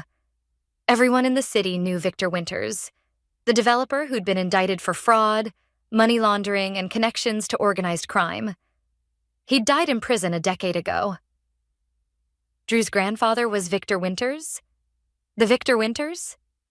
Yes, and the inheritance Drew stands to receive comes from those criminal enterprises. Margaret's eyes met mine. Money that ruined countless lives. I thought of Drew, with his strict moral code, his insistence on ethical business practices. How many times had he lectured about corrupt developers who cut corners? This would destroy him, I whispered. It did. Margaret's voice was gentle. He came to me the night before your wedding, in a state I can only describe as shattered. He said he couldn't marry you with this hanging over him, that he needed to figure out who he really was before he could be anyone's husband. So he left me at the altar instead of just talking to me? Anger flared, hot and bright. That was his solution? Drew has always run from emotional confrontation. Surely you know that about him. I did know that. It was one of the things we'd argued about during our relationship. His tendency to withdraw rather than face difficult conversations. Where would he go? I asked. If he wanted to disappear and think, Margaret shook her head. I don't know him well enough to answer that, but there's something else you should know. She reached for her purse, extracting an envelope. "He left this for you." My hands trembled as I took it. Inside was a handwritten letter and a check for an astronomical amount. "What is this?" "Half of his inheritance. He wanted you to have it." Margaret's expression was unreadable. "He said you deserved compensation for what he was about to do to you." Rage swept through me, so intense I could barely breathe. Drew thought he could buy his way out of facing me? That money could make up for public humiliation? I tore the check in half, then quarters, then eighths, letting the pieces flutter to the floor. "I don't want his blood money," I said, my voice shaking. "I want him to look me in the eye and explain himself." "I understand." Margaret stood. "Which is why I've arranged for you to meet him." My heart stopped. "What?" "Drew contacted me yesterday. He's at our family's lake house in Vermont, hiding, thinking, drowning in self-pity." Contempt flashed across her face. "I told him you deserved better, that a real man would face the consequences of his actions." "And he agreed to see me?" "No." She smiled, cold and determined. "But he doesn't know you're coming. I'm giving you the address. What you do with it is your choice." She handed me a slip of paper. "An address in Vermont, about 3 hours north." "Why are you doing this?" I asked. "Because I lost 20 years with my son due to a man's cowardice." Her eyes met mine. "Don't lose your chance for closure because of Drew's." I stared at the address, a plan forming in my mind. Not just closure, justice. "Thank you," I said, already reaching for my phone to text Zechariah. But as I turned to leave, Margaret caught my arm. "One more thing, Francesca. Drew isn't alone at the lake house." "What do you mean?" "He's with a woman." Her eyes held mine. "Someone he's known for years. Someone he called his real soulmate." The floor seemed to drop from under me. "Who?" "I don't know her name, but she has red hair. That's all he mentioned." Red hair, like Lacey's. But Lacey was with Zechariah, which meant there was someone else. Someone who had been in Drew's life all along, waiting in the wings. Someone who might have been the real reason he couldn't marry me. The Vermont countryside blurred past my window, dark and unfamiliar. Zechariah drove in tense silence, his knuckles white on the steering wheel. In the back seat, Lacey had finally fallen asleep, one hand protectively curved over her stomach. When I'd told them about Margaret's revelation, about Drew hiding at a lake house with a red-haired woman, Lacey had gone pale. "It's not me," she'd whispered. "I swear, Fran." I believed her. Which meant there was someone else. Someone who had been in Drew's life all along, waiting for me to be out of the picture. "We should be there in 20 minutes, Zechariah said, breaking the silence. "Are you sure about this?" No, I wasn't sure. I wasn't sure of anything anymore. But I needed to see Drew's face when I confronted him. Needed to understand how the man I'd loved could have betrayed me so completely. "I'm sure." The GPS directed us onto a narrow road winding through dense forest. Eventually, it opened to reveal a sprawling property on the edge of a moonlit lake. A single light glowed from the house's large windows. "That's it," I said, my mouth dry. "He's here." Zechariah parked a short distance away, killing the headlights. "What's the plan?" "I go in alone. You two wait here." "Fran," "I mean it, Zechariah. This is between me and Drew." He studied my face, then nodded reluctantly. "We'll be right here if you need us." I got out of the car, the night air sharp with pine and approaching winter. Gravel crunched beneath my boots as I approached the house, my heart hammering against my ribs. Through the windows, I could see a fire burning in a massive stone fireplace, a living room with expensive, minimalist furniture. Drew's aesthetic, through and through. I hesitated at the front door, suddenly uncertain. What would I say? What could anyone say in this situation? Before I could decide, the door swung open. "I thought I heard a car," Drew said, then froze when he saw me. "Fran?" He looked terrible. Unshaven, hair disheveled, dark circles under his eyes.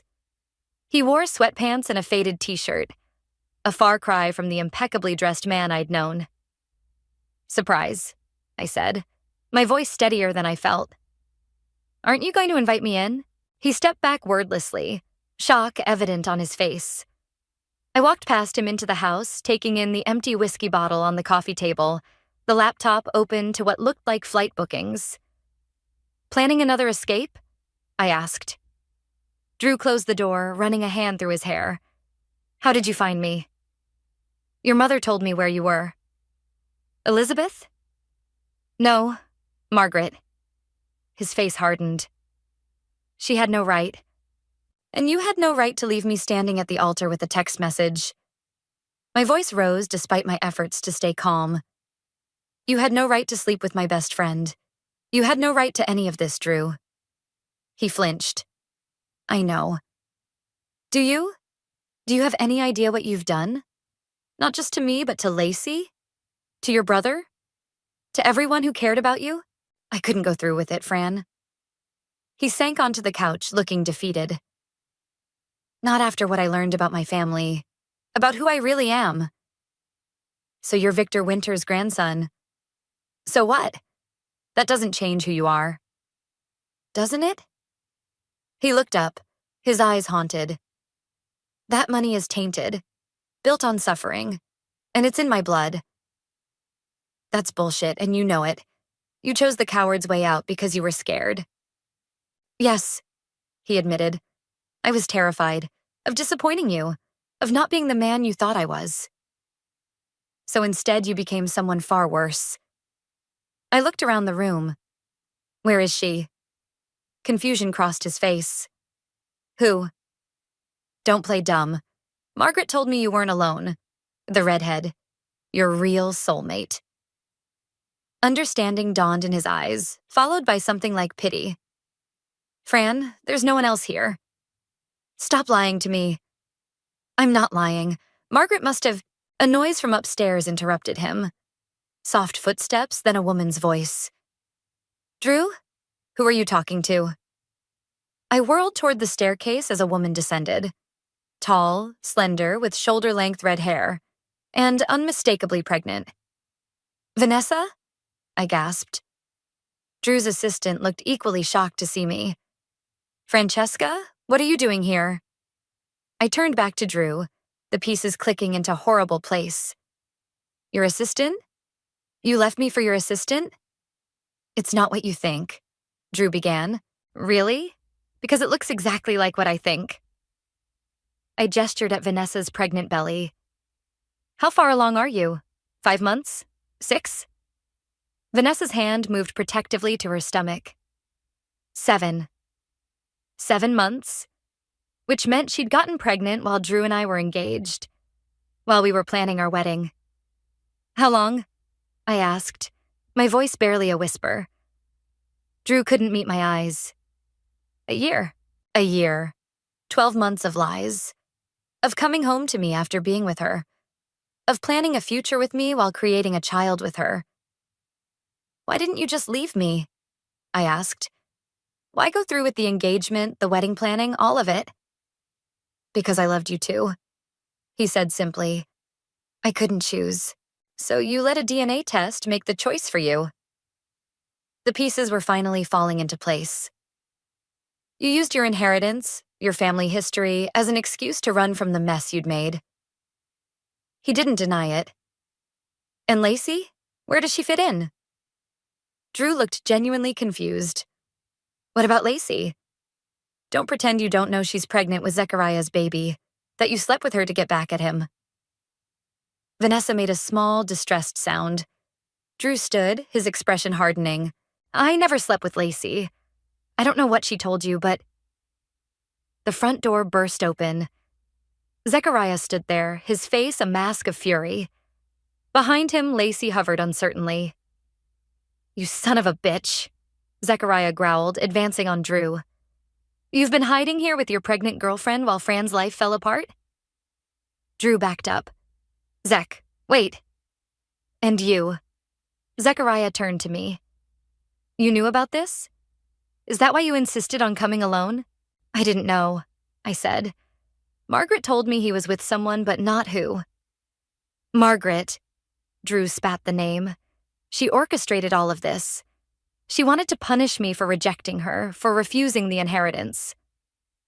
Stop blaming others for your choices, I said, a strange calm settling over me.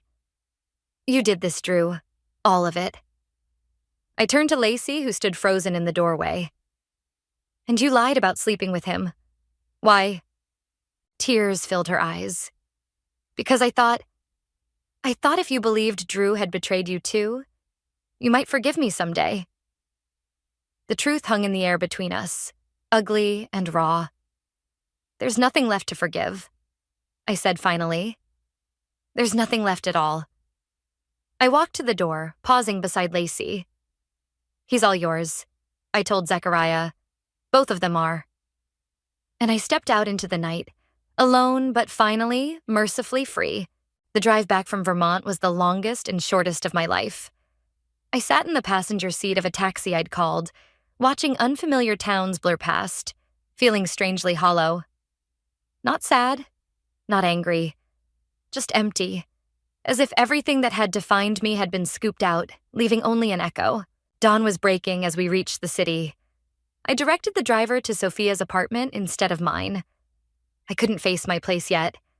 The wedding gifts, the photos, the life I'd planned with a man who'd never really existed. Sophia answered the door in her robe, her face shifting from annoyance to concern when she saw me. Francesca, what happened?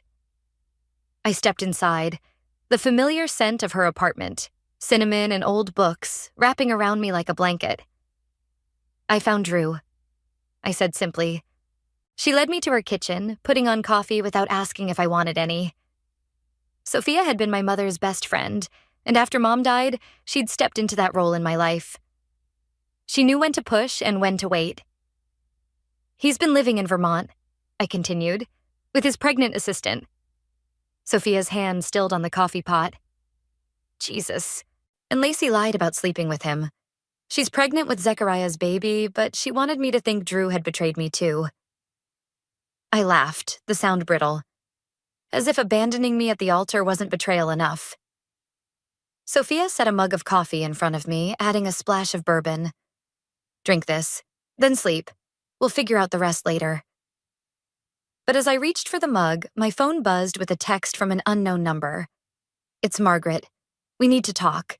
It's about the inheritance. I stared at the message, something cold settling in my stomach. I need to go. Francesca, you're exhausted. I'll be back. I promise. I showed her the text. This woman has been manipulating all of us. I need to understand why. The Meridian Hotel looked different in daylight. Less imposing, more sterile. Margaret opened her door immediately, as if she'd been waiting. You found him, she said. Not a question. Yes, with his pregnant assistant. I stepped inside without being invited. You knew about her. Of course I knew. Drew told me everything. She closed the door.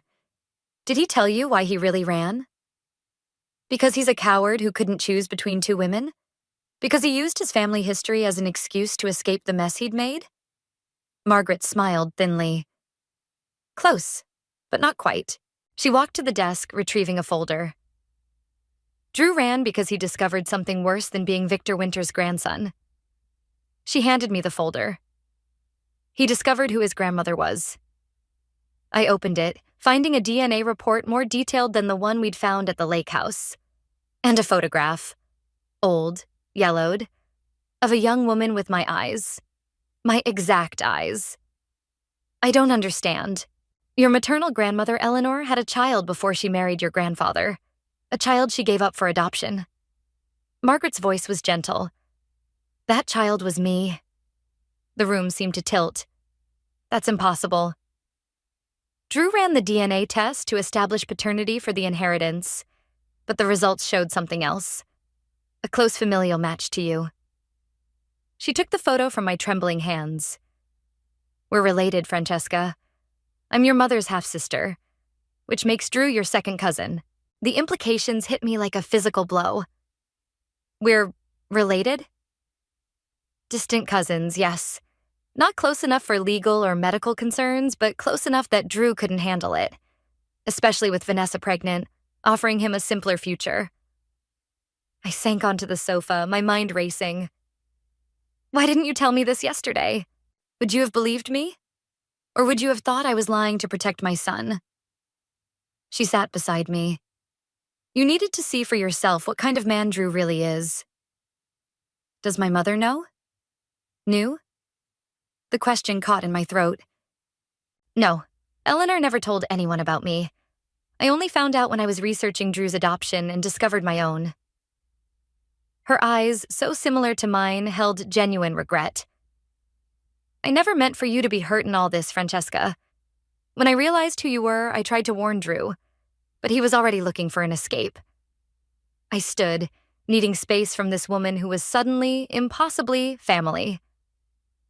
The inheritance, I said, remembering her text. What about it? Drew refused it, but half of it is rightfully yours. She reached for an envelope on the coffee table. As Eleanor's granddaughter, you have a claim.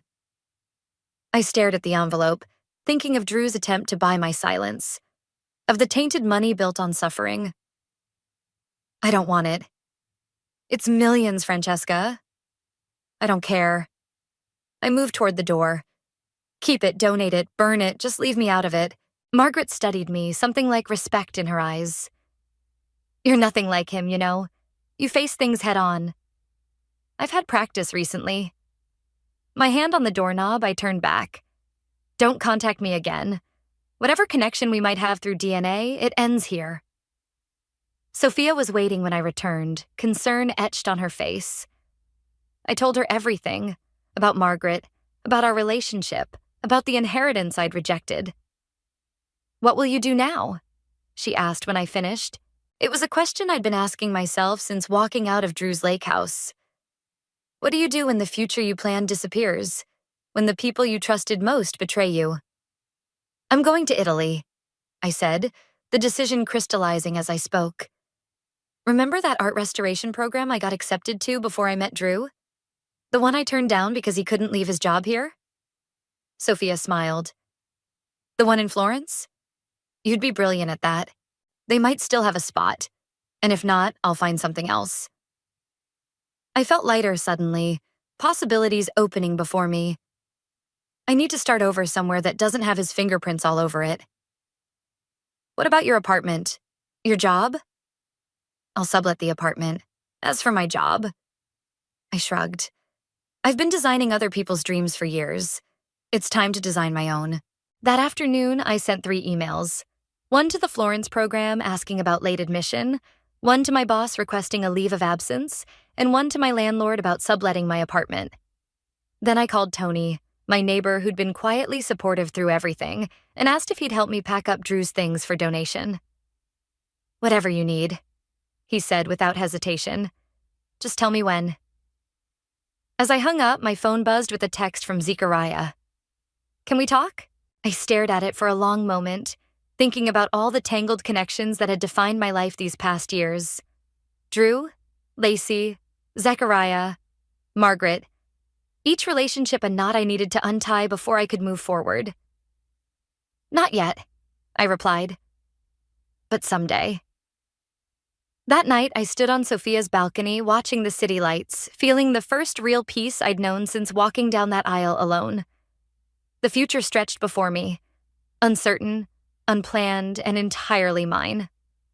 I wouldn't be defined by what Drew had done to me, or by what Lacey had done, or by unexpected family connections I never asked for. I would be defined by what I chose to do next. And for the first time in my life, I was choosing myself. I was 20 minutes into my wedding dress fitting when my phone pinged with an email that would destroy everything. Hold still, please, the seamstress murmured, pins between her lips as she adjusted the hem. I'd waited 3 months for this appointment, and tomorrow was our engagement party. Everything was finally falling into place. The ping came again, then again. My phone vibrating insistently against the wooden chair where my regular clothes lay folded. "Sorry," I said. "Do you mind if I check that? It might be work." The seamstress nodded, sitting back on her heels as I carefully stepped off the platform in the voluminous white gown. I expected a client emergency, some last-minute brief that needed reviewing before Monday. What I got instead was an email that made my stomach drop through the floor. From Jolie Pearson to Reagan May, Vera Wolf, Sebastian Fisher, Senior Partners. Subject: Concerns about Serenity. I've struggled with whether to send this, but I can no longer stay silent. I've discovered Serenity has been systematically undermining client relationships and taking credit for others' work. More disturbingly, she's been leveraging confidential information from Reagan's business dealings for her own advancement. I've attached documentation. I'm sorry to be the one to tell you this, especially before your engagement celebration, Reagan. As her friend, I felt you deserved to know who you're really committing to. With deep regret, Jolie. My hands trembled so badly I nearly dropped my phone. Jolie, my best friend since law school. The woman who is supposed to be my maid of honor tomorrow. "Are you okay?" the seamstress asked, her voice sounding distant through the roaring in my ears. "I need a minute," I managed, gathering the skirts of the dress and stumbling to the dressing room. I locked the door and sank down onto the small bench, my mind racing. The accusations were absurd, completely fabricated, but they were also precisely calibrated to hit my most vulnerable points. 3 years ago, I'd been falsely accused of using confidential information in a case. I'd been cleared, but the whispers had followed me. Jolie knew that. She knew exactly how to make these lies sound plausible. With shaking fingers, I opened the attachments, doctored emails, conversations taken wildly out of context, meeting notes with timestamps altered. It was thorough, calculated character assassination. I called Reagan immediately, straight to voicemail. Then Vera, my mentor at the firm. Same result. My heart pounded so hard, I could feel it in my fingertips. I changed out of the wedding dress in a daze, apologizing to the confused seamstress, promising to reschedule. The silk slipped through my fingers like water as I hung it back on its padded hanger.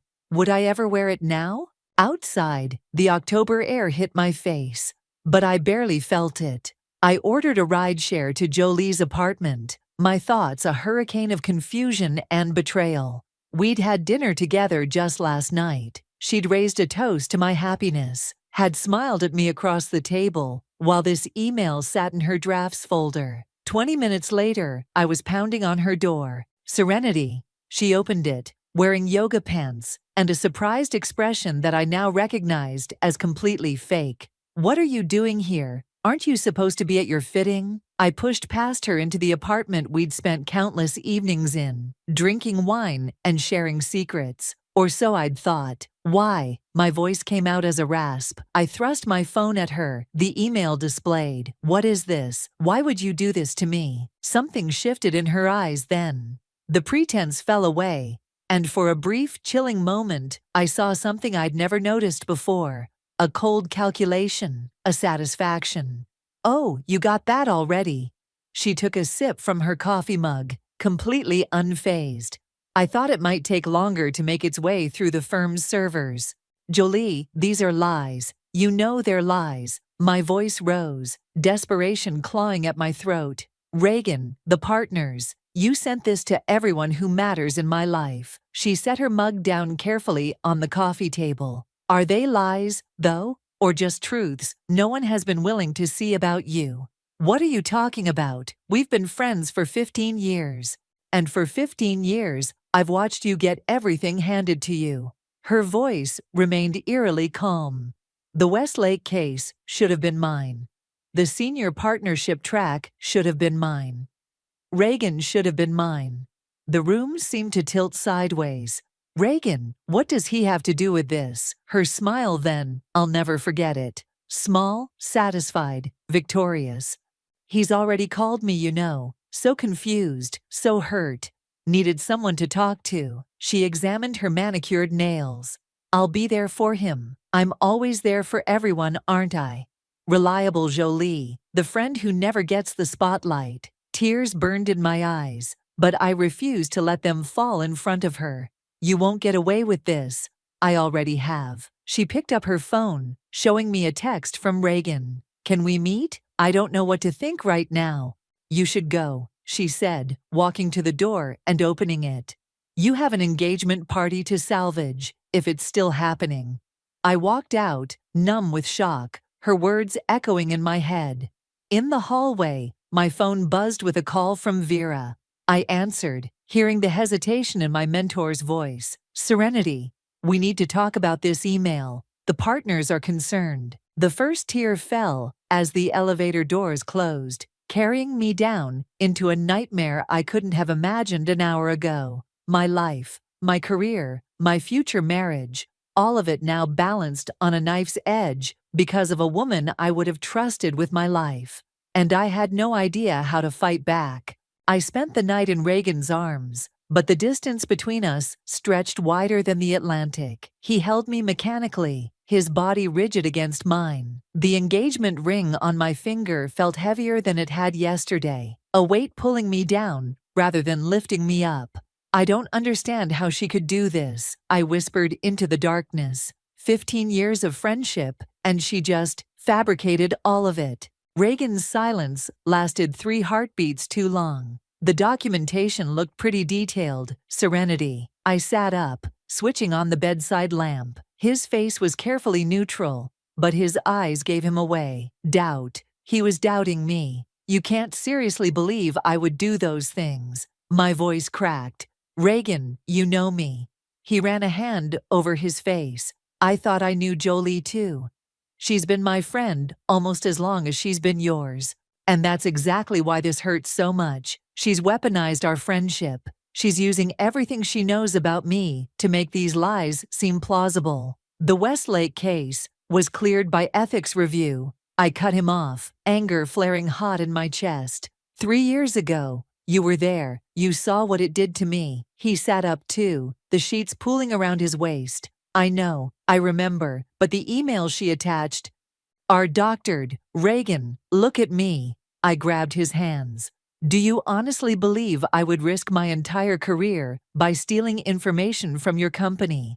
That I would betray you like that? His hesitation was brief, but unmistakable. It cut through me like a blade. I need some air, I said, throwing back the covers and grabbing my robe. In the living room, I paced, hugging myself against the chill that seemed to have settled permanently in my bones. Our engagement party was supposed to start in 14 hours. Guests would be flying in. Reagan's parents were already at their hotel downtown. And now this. My phone lit up with a text from Vera. Meeting with senior partners, scheduled for Monday morning. Be prepared to address these allegations directly. Monday, less than 48 hours to salvage my reputation and career. I sank onto the couch, head in my hands. How do you disprove a negative? How do you fight accusations designed specifically to exploit your past vulnerabilities? Serenity. Reagan stood in the doorway, looking exhausted. I'm sorry, this is just a lot to process.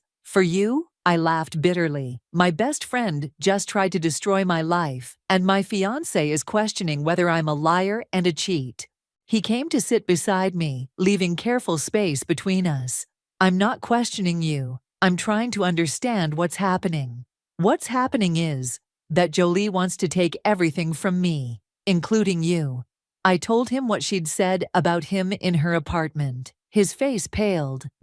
We were never, years ago before you and I met, we went on 2 dates, it was nothing. The revelation hit me like a slap. You dated Jolie, and neither of you ever told me? It wasn't dating, really. Just coffee once dinner. There was no chemistry. We agreed to be friends. Apparently she didn't get that memo, I said, my mind racing. This changes everything. Don't you see? This isn't just professional jealousy. She's been carrying this for years. Reagan looked unconvinced. That seems extreme for 2 casual dates 7 years ago. You don't know her like I do. I stood up, energy surging through me, despite my exhaustion. I need to check something. I went to my home office and dug through the bottom drawer of my desk. pulling out an old phone I'd kept as a backup. It still had all my data from 3 years ago. Before I'd upgraded, I charged it, waiting impatiently for it to boot up. When it finally came to life, I scrolled through old text conversations with Jolie, particularly around the time of the Westlake case accusations. What I found made my blood run cold. You should be careful with the Westlake files. People are talking. If anyone asks about client meetings, remember you were with me on the 15th. Reagan mentioned his company might be looking at acquisition targets. You didn't hear that from me, though. Little breadcrumbs, dropped so casually I hadn't noticed at the time. Suggestions, implications, creating a paper trail that, taken out of context, could support exactly the narrative she was spinning now. This wasn't spontaneous. She'd been laying groundwork for years. I returned to the living room, where Reagan was staring blankly at his own phone. "She's been planning this," I said, showing him the texts. "Look at the dates. She was setting me up even back then." He read through them, his expression darkening. "This is calculated." "It's worse than that," I said, taking back the phone. "It means she has more. She's been collecting ammunition for years, waiting for the perfect moment to use it." "The engagement party," he said slowly. "The partnership decision next month." I nodded, a chill running through me. The two biggest moments of my personal and professional life. My phone buzzed with a new text. "Unknown number. I have information about Jolie you might find interesting. Meet me at Riverside Park, 7 a.m. tomorrow. Come alone. Ellis, Jolie's ex-boyfriend, the one she'd dated right before the Westlake case. "What is it?" Reagan asked, noticing my expression. I showed him the text. "This could be a trap, or it could be exactly what you need." He took my hand, squeezing it gently. "The first genuine connection since the email. I'm sorry I doubted you, even for a second. It wasn't enough, not yet, but it was something. A crack in the ice between us." "What about the engagement party?" I asked. Reagan's jaw set firmly. "We're having it.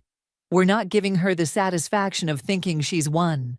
I leaned against him, exhaustion and determination warring within me. "I need to meet Ellis. He might be the key to understanding what we're really dealing with, and to fighting back against a betrayal I was only beginning to comprehend."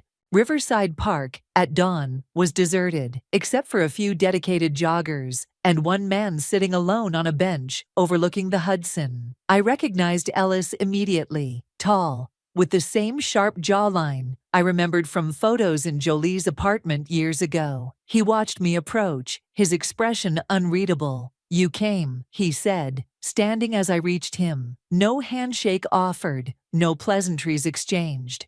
"Your text didn't leave much room for debate." The lack of sleep made my voice raspier than usual. "What information do you have?" Ellis gestured to the bench. When we sat, he maintained a careful distance, as if proximity to Jolie's former friend might be dangerous. "She did the same thing to me," he said without preamble. "Different method, same result. Complete character assassination." A jogger passed, headphones in, oblivious to the quiet devastation being discussed. "What happened?" I asked.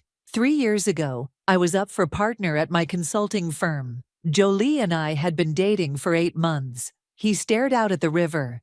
"She started dropping hints to colleagues that I had gambling debts, that I'd shared confidential client information with her. None of it true." The timeline clicked into place. That was right before the Westlake case accusations against me. He nodded. "I lost the partnership, then my job, then my apartment." She watched it all happen, offering sympathy while twisting the knife. Why would she do that to someone she was dating? Ellis finally looked at me directly. "Because I broke up with her the week before. She'd been pushing for us to move in together, and I wasn't ready." She smiled, said she understood. 3 days later, my life imploded. My stomach twisted. "And you think she's doing the same to me now?" "I know she is. It's a pattern." He pulled out his phone, scrolled through it. "I've been watching her since what happened to me, collecting evidence. There have been others." He showed me screenshots, social media posts, news articles. 3 other people in our professional circle who'd experienced sudden, inexplicable falls from grace after crossing Jolie in some way. "Why are you showing me this now?" I asked, suspicion creeping in. "It's been 3 years." "Because she's escalating. The others were practice runs. You're different." His expression hardened. "She's obsessed with your life, your success, your fiancé." Reagan told me they went on a couple of dates years ago. Ellis laughed bitterly. "Is that what he said?" "They dated for 3 months. She was in love with him. When he ended it, she was devastated, but hid it completely. I think she's been waiting for the perfect moment to reclaim what she thinks should have been hers." The revelation hit me like a physical blow. Reagan had lied, or at least severely downplayed his history with Jolie. What else wasn't he telling me? "I need proof," I said, standing abruptly. "Not just stories. If I'm going to fight this, I need concrete evidence. That's why I contacted you." Ellis handed me a USB drive. "Everything I've collected is on here, but be careful. Jolie has powerful friends, and she's very good at playing the victim." I pocketed the drive, my mind already racing with possibilities. "Thank you." "Don't thank me yet." His expression was grim. "This won't be easy, and you should know." I tried confronting her directly once. She turned it against me so effectively, I almost believed her version myself. I left Ellis with a new number to contact me on, my thoughts churning as I headed straight to Vera's apartment. If anyone could help me navigate this professionally, it was my mentor. Vera answered the door in a silk robe, coffee already in hand. "I was wondering when you'd show up." Her apartment was exactly what you'd expect from a senior partner. Tasteful, expensive, and meticulously organized. She led me to her home office without a word. "The partners are taking this seriously," she said once we were seated. "Jolie's accusations are specific enough to warrant investigation." "They're lies," I said, leaning forward. "Calculated, deliberate lies, designed to destroy me at the most vulnerable moment in my career." Vera's expression remained neutral. "I believe you, but belief isn't evidence, and the firm needs to protect itself.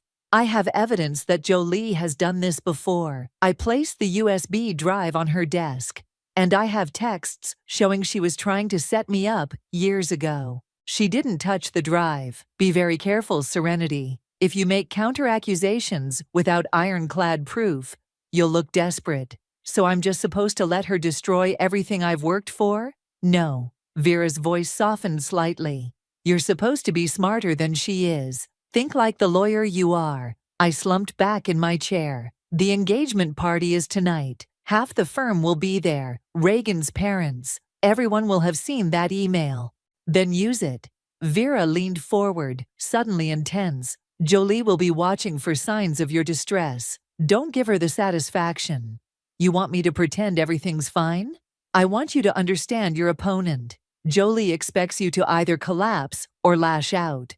Either reaction serves her narrative." Vera stood, walking to her window. "What she doesn't expect is for you to remain composed and strategic." I considered this, remembering Ellis's warning about confronting Jolie directly. "The Monday meeting with the partners will proceed as scheduled, but how you conduct yourself tonight will set the tone." My phone buzzed, a text from Reagan. "My parents want to have brunch, just us. Can you meet at Bellini's at 11? "Perfect." An interrogation over mimosas was exactly what I needed today. "I need to go," I told Vera, standing. "Thank you for seeing me." At the door, Vera caught my arm. "One more thing. Be careful with Reagan." I frowned. "What do you mean?" "Jolie's been spending a lot of time at the firm lately, with Sebastian, with the senior partners."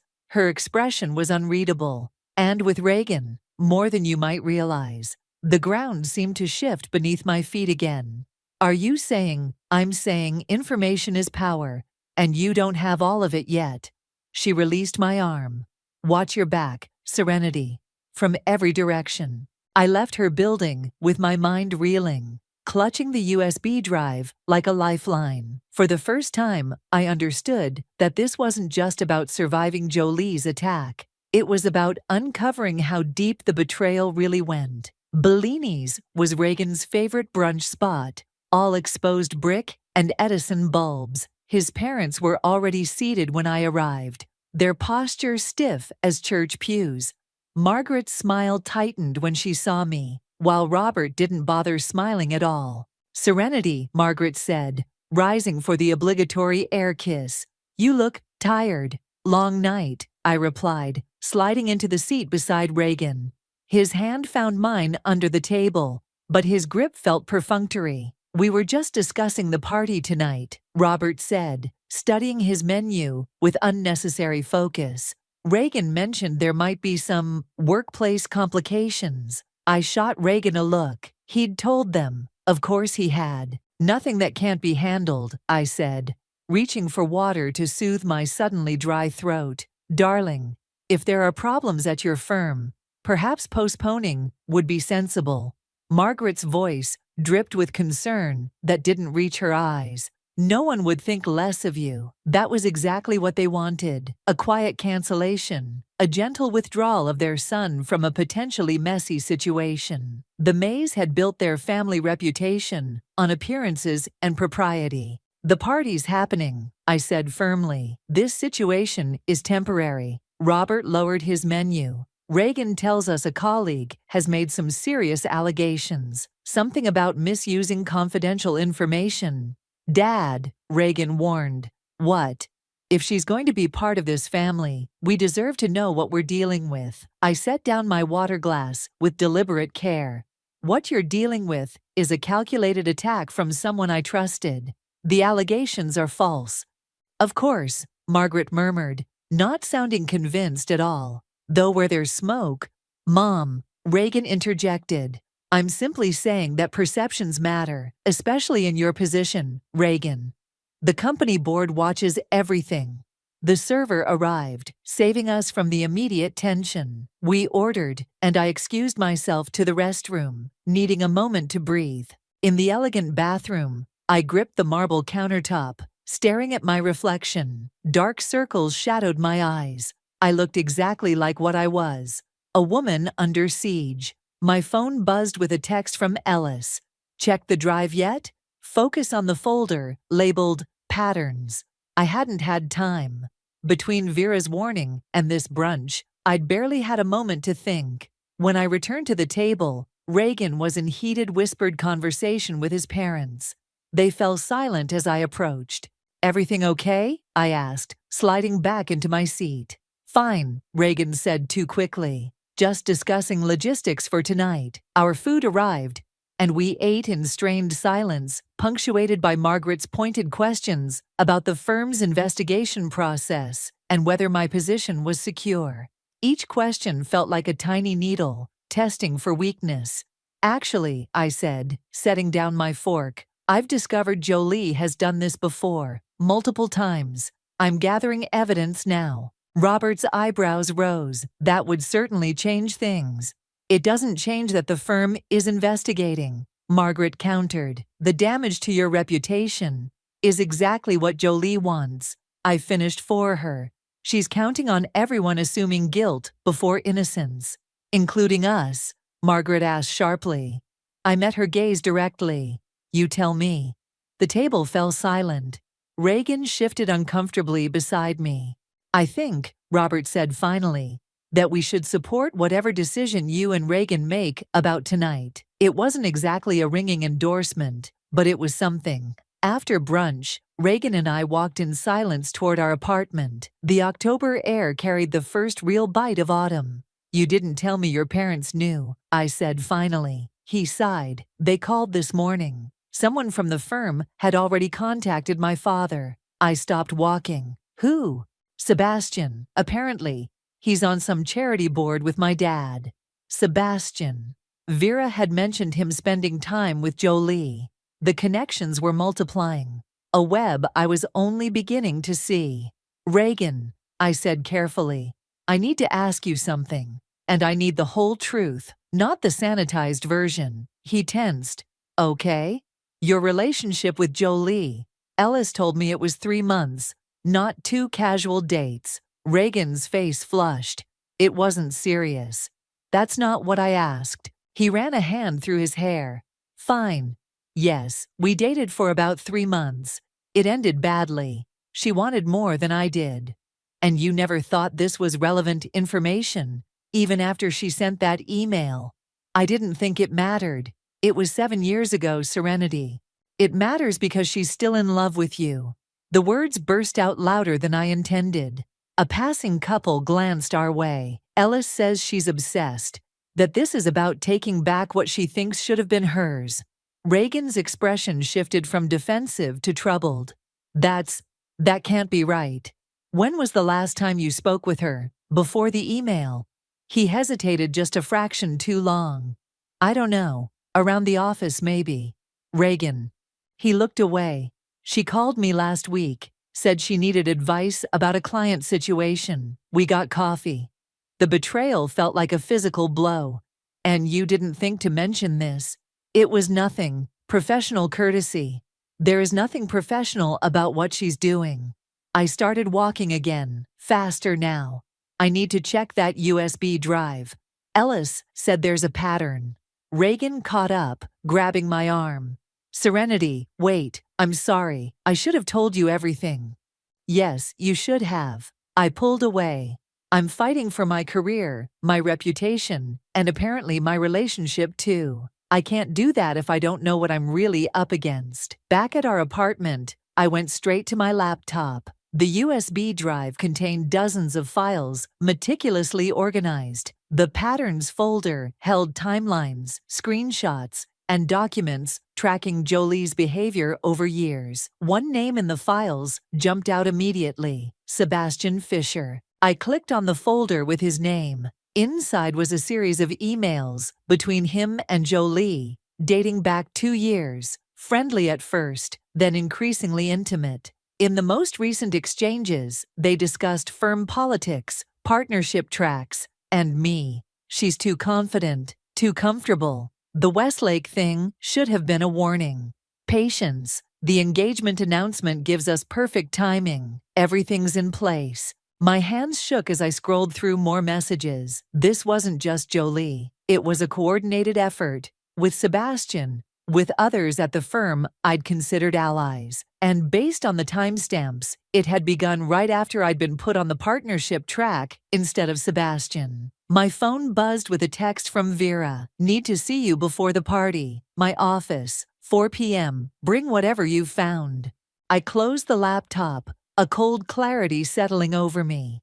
Tonight's engagement party wasn't just a social event to endure. It was a battlefield. And now, finally, I understood who my enemies really were. Vera's office was a sanctuary of order, law books perfectly aligned, not a paper out of place. She stood at her window, silhouetted against the late afternoon sun, when I arrived. Close the door, she said without turning. I did, then placed my laptop on her desk. It's worse than we thought. Sebastian is involved. They've been planning this for years. Vera finally turned, her expression grave. Show me. I opened the files Ellis had provided, watching Vera's face as she scanned through the evidence. Her composure barely flickered, but I caught the tightening around her eyes, the slight whitening of her knuckles, as she gripped the edge of her desk. This is comprehensive, she said finally. Ellis has been thorough. It's enough, isn't it? To stop the investigation, to clear my name. Vera closed the laptop. It's enough to start a war. They started it. And how do you plan to finish it? She circled her desk, leaning against it. These emails implicate Sebastian, who has been with the firm for 15 years and has connections to 3 of our biggest clients. The senior partners won't thank you for this revelation. So I'm just supposed to take the fall? Let them destroy my career to protect Sebastian's? I didn't say that. Vera's voice sharpened. I'm saying you need to be strategic. If you present this evidence now, it becomes a messy internal battle that could damage everyone involved, including you. I paced the office, frustration building. Then what do you suggest? The engagement party tonight. Everyone will be watching. Jolie and Sebastian expect you to be defensive, possibly emotional. They're counting on it. And if I'm not, A smile ghosted across Vera's face. Then you've already won the first battle. She was right, of course. Emotional outbursts would only reinforce the narrative Jolie was crafting. That I was unstable, untrustworthy. There's something else you should know, Vera said, her tone shifting. The partnership committee meets Monday after your hearing. Sebastian has been lobbying heavily against you. Of course he has. But 3 of the 5 partners are waiting to see how you handle this situation before making their decision. She held my gaze. Show them you can navigate a crisis with grace and strategic thinking, and you might still have a chance. The weight of it all, the betrayal, the calculated attack on my reputation, the precarious state of my career and relationship, suddenly felt crushing. I sank into a chair. Why didn't I see it? I whispered.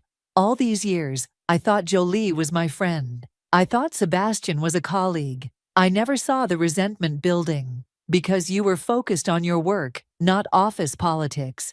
Vera's voice softened. It's both your greatest strength and your vulnerability. My phone buzzed with a text from Reagan. Where are you? We need to get ready soon. Go, Vera said, nodding at my phone. Prepare for tonight. Remember, they're expecting you to crumble. Don't give them the satisfaction. I stood, gathering my laptop. Thank you for believing me.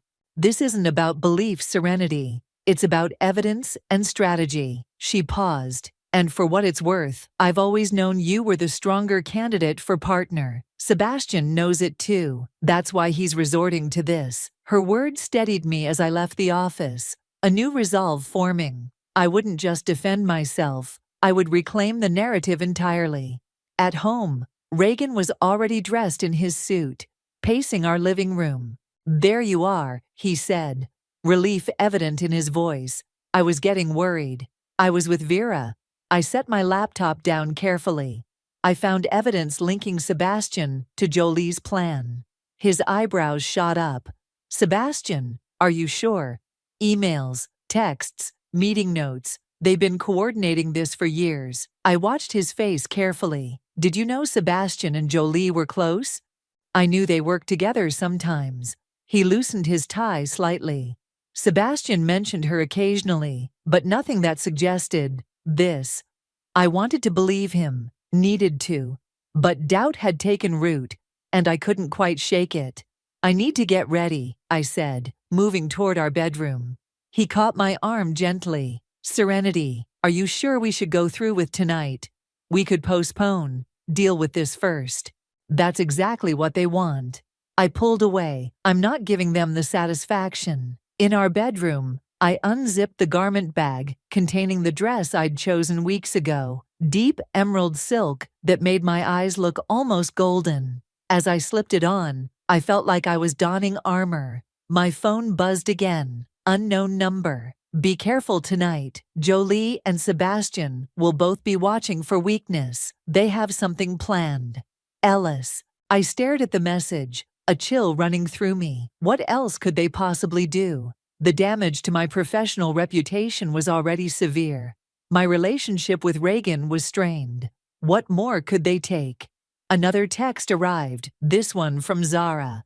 Just heard about the email. What the hell is going on? Are you okay? I hadn't spoken to Zara since the accusations surfaced. She was friends with both Jolie and me, carefully neutral in most situations. Her reaching out now felt significant. Not okay, but fighting back. Can you meet me at the venue early? 7:30? Her response came quickly. I'll be there. And Serenity, I think you should know Jolie's been telling people you're unstable, that Reagan's been unhappy for months. Be prepared. The final piece clicked into place. This wasn't just about my career, or even Reagan. It was about isolating me completely, professionally and personally, before delivering the final blow.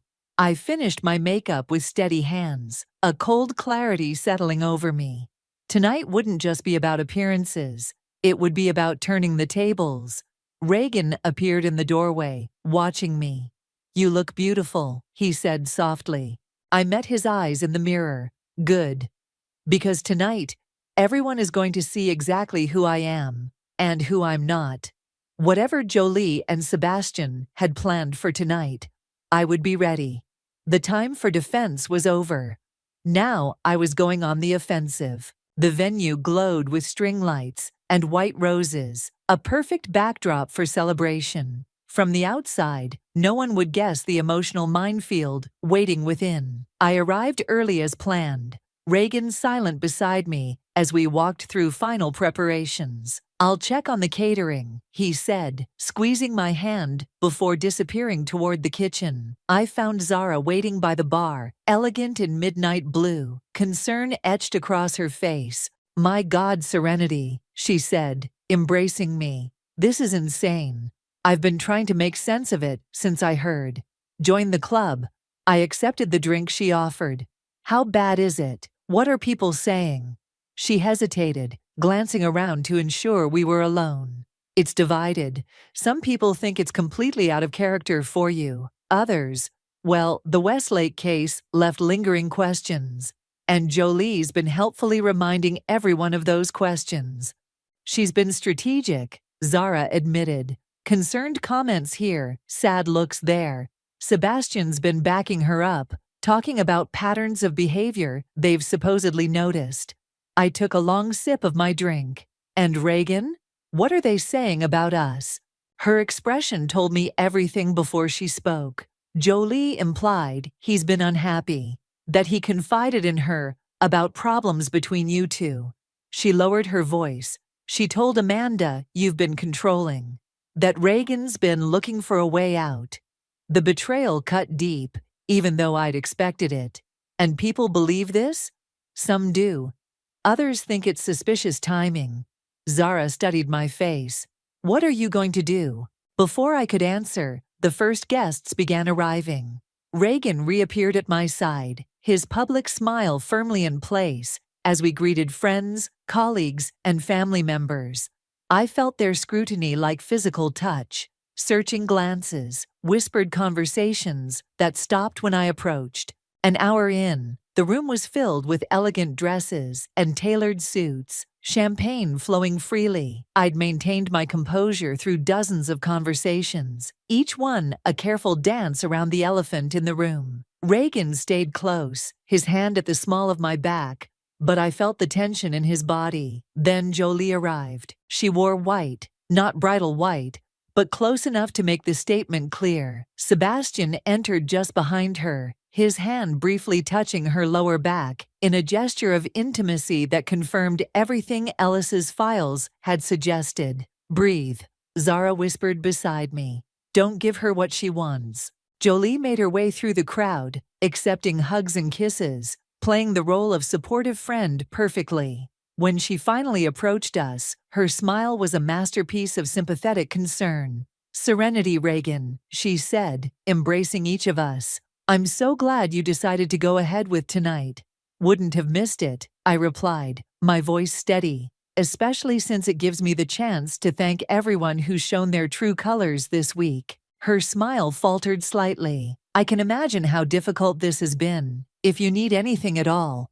"Actually," Reagan interrupted, his voice carrying just enough to draw attention from nearby guests, "we were hoping to speak with you privately, Jolie. And Sebastian, too, if he's available." I glanced at him, surprised. This wasn't part of our plan. "Of course," Jolie said smoothly, "though I'm not sure what Sebastian has to do with anything." "I think you do," I said quietly. "The terrace, in 5 minutes?" She nodded, her composure perfect, except for the slight tightening around her eyes. As she walked away, I turned to Reagan. "What are you doing?" "Ending this," he said firmly. "I'm tired of watching you suffer while they play games. We agreed to keep things civil tonight." That was before I saw her walk in wearing white, looking at you like she's already won. His jaw tightened. "I've been too passive in all this. Not anymore." The determination in his voice should have reassured me. Instead, it triggered a warning bell. Reagan wasn't a confrontational person by nature. This sudden boldness felt rehearsed. On the terrace, the October night air carried a biting chill. Sebastian arrived first, drink in hand, his expression carefully neutral. "Quite the party," he said. "Though I'm surprised you went through with it, given the circumstances." The circumstances being the coordinated character assassination you and Jolie orchestrated. I kept my voice low, controlled.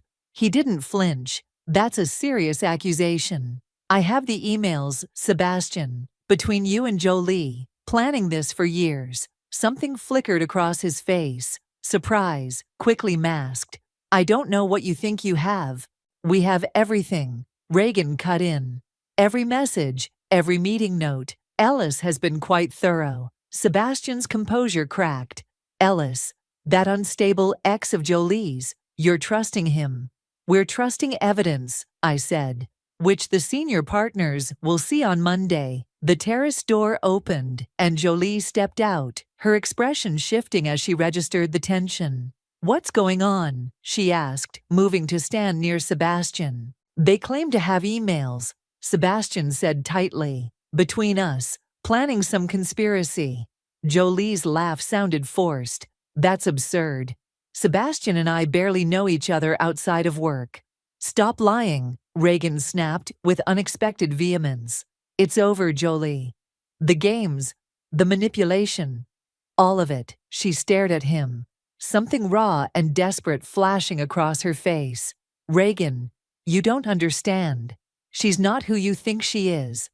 "Neither are you." He stepped closer to me, his arms sliding around my waist.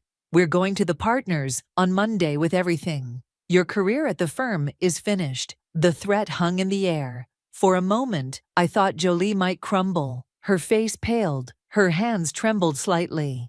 Then Sebastian touched her arm, and her expression hardened. "You should check your evidence more carefully," she said coldly. "You might find it's not as conclusive as you think." "What does that mean?" I demanded. Sebastian smiled thinly. "It means Ellis isn't the only one who's been collecting information." The terrace door opened again. Vera stepped out, her expression grave. "Serenity, I need to speak with you, now." "We're in the middle of something," Reagan began. "It can't wait." Vera's voice left no room for argument. "Your office has been searched. Files are missing. Confidential client information. Security footage shows you accessing the building at 2 a.m. last night." The world seemed to tilt beneath my feet. "That's impossible. I was home all night." "I was with her," Reagan insisted. Vera's gaze was piercing. "All night? You didn't leave at any point." Reagan hesitated, just a fraction of a second, but enough.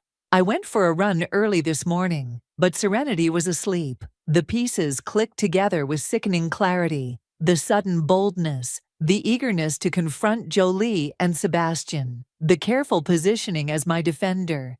"You set me up," I whispered, stepping away from him. "All of you." Reagan reached for me. "Serenity, no. Don't touch me." I backed away, looking between the three of them. Jolie's satisfied smirk, Sebastian's calculated neutrality, and Reagan's desperate attempt at innocence. Vera moved to my side. "We should go. Now." As she led me away, I heard Jolie's voice behind us. "I tried to warn everyone about her. Such a shame it had to come to this." The engagement party continued inside, oblivious guests laughing and celebrating a union that had just shattered beyond repair. And somewhere in that crowd, evidence had been planted that would destroy what remained of my career. Unless I could find it first. Vera pulled me into an empty conference room, off the main hall, closing the door on the sounds of celebration. "Tell me you weren't at the office last night," she demanded. "I wasn't. I was home with," the words died in my throat, "with Reagan, who had apparently betrayed me in ways I was only beginning to understand. Someone accessed confidential files on the Meridian merger using your key card. They've been emailed to a personal account." Vera's voice was tight with urgency. "The security footage shows someone who looks like you, but their face is never clearly visible." My mind raced. "Reagan went out early this morning. He said he was running, but he was gone for nearly 2 hours. Could he have taken your key card?" I closed my eyes, remembering. "It's in my wallet, in my work bag, which was in our bedroom." Vera nodded grimly. They've created physical evidence to support Jolie's original accusations. It's elegant, I'll give them that. What do? We find proof it wasn't you. She checked her watch. Security keeps backup footage on a separate server. If we can get to it before they do, we need Ellis, I said, pulling out my phone. He knows how they operate. 10 minutes later, Ellis met us at the service entrance, his expression grim when I explained what had happened. They're escalating faster than I expected, he said. This isn't just about ruining your reputation anymore. This is criminal. Can you access the security footage? Vera asked. Ellis nodded. I have a friend in IT at your firm, but we need to move now, before they realize what we're doing. We slipped out of the venue, leaving behind the party that was supposed to celebrate my future. The irony wasn't lost on me. Abandoning my own engagement celebration to save what remained of my career and dignity. The firm was nearly empty on a Saturday night. Ellis's friend met us in the lobby, looking nervous but determined. The footage is already being reviewed by security, he told us, but I can get you access to the raw files before they're processed. In the security office, we huddled around a monitor, scanning through the previous night's footage. At 2:17 a.m., a figure with my build, wearing a hooded jacket, entered using my key card. The face was always angled away from cameras. There, Ellis pointed. The walk is wrong. You can see it's not your natural gait. He was right. The person moved with a slight hesitation I didn't have. Can we see where they went? I asked. The IT specialist switched camera views, following the figure to my office, then to the file room. 18 minutes later, they left carrying nothing visible. Digital files, Vera murmured. Sent by email, most likely.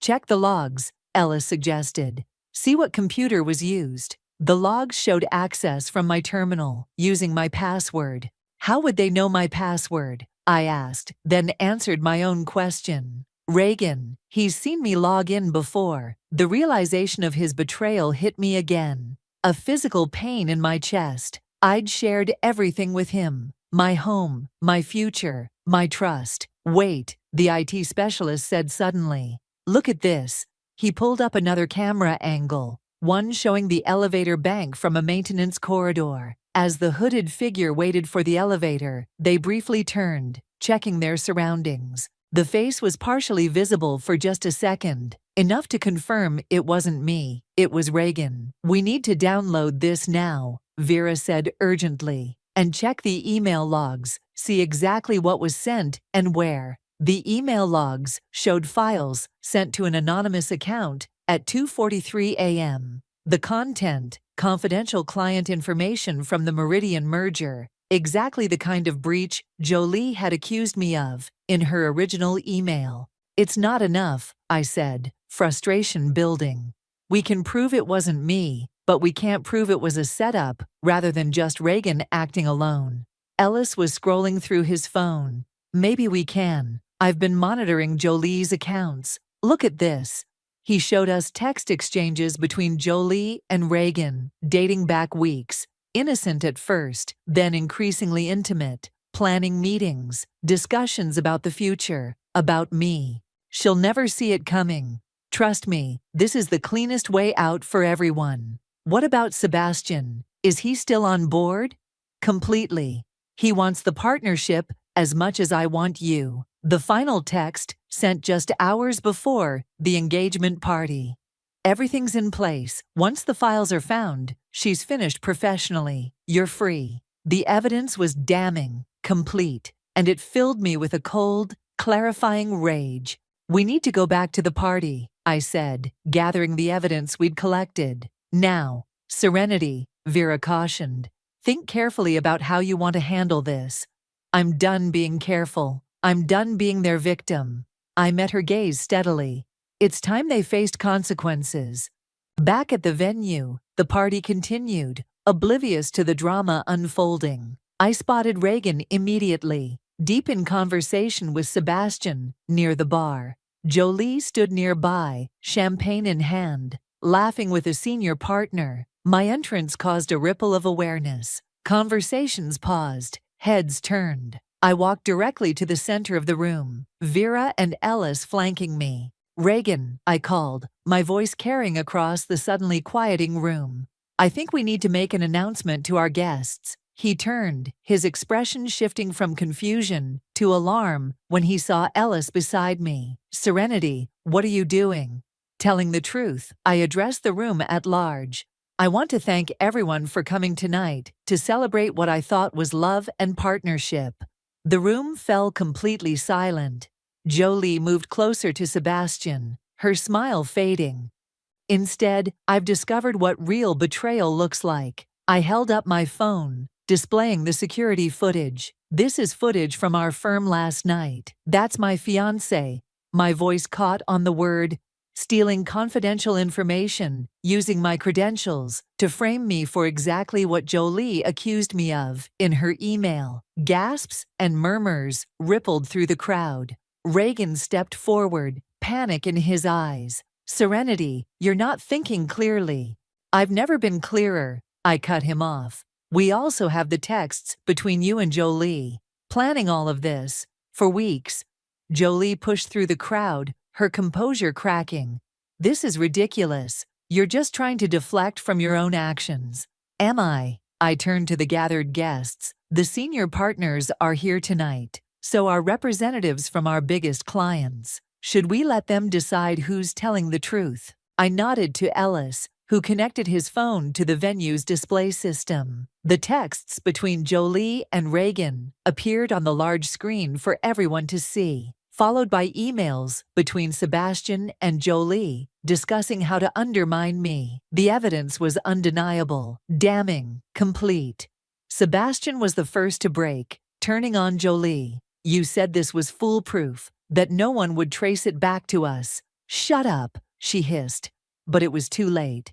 Reagan stood frozen, his face ashen, as his parents stared at him in horror. When he finally spoke, his voice was barely audible. "Serenity, I can explain." "No," I said, my voice steady despite the storm inside me. "You don't get to explain. You don't get to speak to me at all." I turned to face the room. These people who had gathered to celebrate a union built on lies. But instead of the humiliation Jolie had planned for me, they were witnessing her downfall, and Reagan's, and Sebastian's. "The party's over," I announced, removing my engagement ring and placing it on a nearby table, in more ways than one. As I walked out, head high, I felt lighter than I had in days. The weight of betrayal remained, but something else had taken root alongside it. The certainty that I had reclaimed my truth, and with it, my power. Monday morning arrived with the crisp clarity that follows a storm. The firm's conference room, usually a place of strategy and negotiation, had been transformed into a tribunal. 5 senior partners sat along one side of the polished table, their expressions carefully neutral. Across from them, I sat alone. No Vera beside me, no allies, just me, a stack of evidence, and the truth. "Ms. Harper," the managing partner began, "we've reviewed the material you submitted yesterday, and the incident at your engagement party has certainly raised questions about the original allegations against you." I nodded, keeping my expression composed, despite the churning in my stomach. "I appreciate the opportunity to present my side." "Before we continue," he said, glancing at his colleagues, "you should know that Jolie Pearson submitted her resignation this morning. Sebastian Fisher has requested a leave of absence. A small victory, but not enough. Not yet." "And the investigation into my alleged misconduct?" The partners exchanged glances. "That's why we're here." The door opened, and Vera entered. Her timing perfect as always. She took the seat beside me without explanation. "I believe," she said calmly, "that you'll find the security footage and email logs I provided conclusively prove that Serenity was not responsible for the data breach. In fact, they prove a deliberate attempt to frame her." "We've seen the evidence," the managing partner acknowledged. "What concerns us is the public nature of how this situation was handled. Of course, not the betrayal or the conspiracy, but the fact that I'd exposed it publicly. Image above integrity, the unwritten rule of corporate law." With respect, I said, leaning forward. I didn't create the public nature of this situation. Jolie's original email was sent to the entire senior partnership. My reputation was attacked publicly. My response was proportional. Nevertheless, another partner interjected. Clients expect discretion. The Meridian merger team has expressed concerns about continuing with our firm, given these dramatics. Vera cleared her throat. Actually, I spoke with Meridian's CEO this morning. They're requesting Serenity remain as lead counsel. They were impressed by her handling of the situation. Surprise rippled across the partners' faces. I kept mine carefully neutral, though this was news to me as well. The partnership vote is scheduled for Friday, the managing partner said, after a moment. Given these developments, we'll need to reassess the candidates. I'm withdrawing my name, I said. The statement landed like a stone in still water. Even Vera looked startled. Serenity, she murmured. Think carefully. I have. I met each partner's gaze in turn. I've spent years believing partnership at this firm was the ultimate measure of success. Recent events have clarified my priorities. If this is about the investigation, one partner began. It's about integrity, I cut in. Mine and this firm's. You were ready to believe the worst of me based on accusations without evidence. That speaks volumes about the culture here. I stood, gathering my materials. I'll complete the Meridian merger, as promised. After that, I'll be tendering my resignation. The silence that followed me out of the conference room felt like victory. Vera caught up to me at the elevator. That was either the bravest or stupidest career move I've ever witnessed. Possibly both, I admitted. You know they were going to clear you.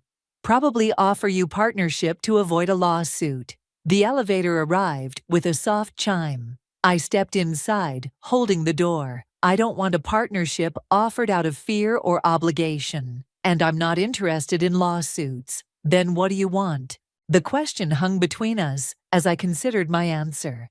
3 days ago, I would have said partnership, marriage to Reagan, the life I'd carefully planned. Now those plans lay in ruins. Yet I felt strangely liberated. To rebuild on my own terms, I said finally. Vera's expression softened. For what it's worth, I think you're making the right choice. And when you're ready, I'd like to talk about some possibilities. Possibilities? I've been considering starting my own practice, smaller, more selective, focused on clients who value integrity as much as results. She smiled slightly. I could use a partner with your particular combination of skill and backbone. The elevator doors began to close. I held them open a moment longer. I'll think about it. In my office, I found a small package on my desk. No note, no return address. Inside was a flash drive and a handwritten list of names and dates. Ellis's handwriting. The flash drive contained recordings, conversations between Jolie and various people she'd manipulated over the years, including one from 3 years ago, discussing how to frame me for the Westlake case breach. I sat back, a strange calm settling over me. This was power, not the kind that crushed others, but the kind that protected truth. I could destroy what remained of Jolie's career with this, ensure she never practiced law again. Instead, I locked it in my desk drawer. Some weapons are more powerful unfired, held in reserve as protection rather than wielded for revenge. My phone buzzed with a text from Reagan. Please talk to me. I can explain everything. I deleted it without responding. Some betrayals move beyond explanation. Another text arrived, this one from Zara. Drinks tonight? No agenda, just support. I smiled slightly. Yes. Could use a friend right now. Her response came quickly. You've always had more than you realized. 7 p.m. at Marlowe's? As I typed my reply, Ellis called. Did you get the package? I did, thank you. What will you do with it? I considered the question carefully. Keep it safe. Use it only if necessary. Not going for the kill shot? He sounded surprised. Revenge would be satisfying, I admitted.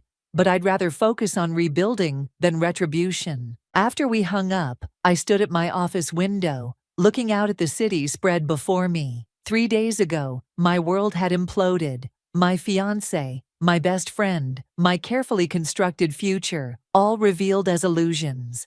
Yet here I stood, still breathing, still fighting, already envisioning new possibilities. My phone buzzed again. Vera. Partnership meeting just ended. They're scrambling. 3 clients have called asking specifically for you.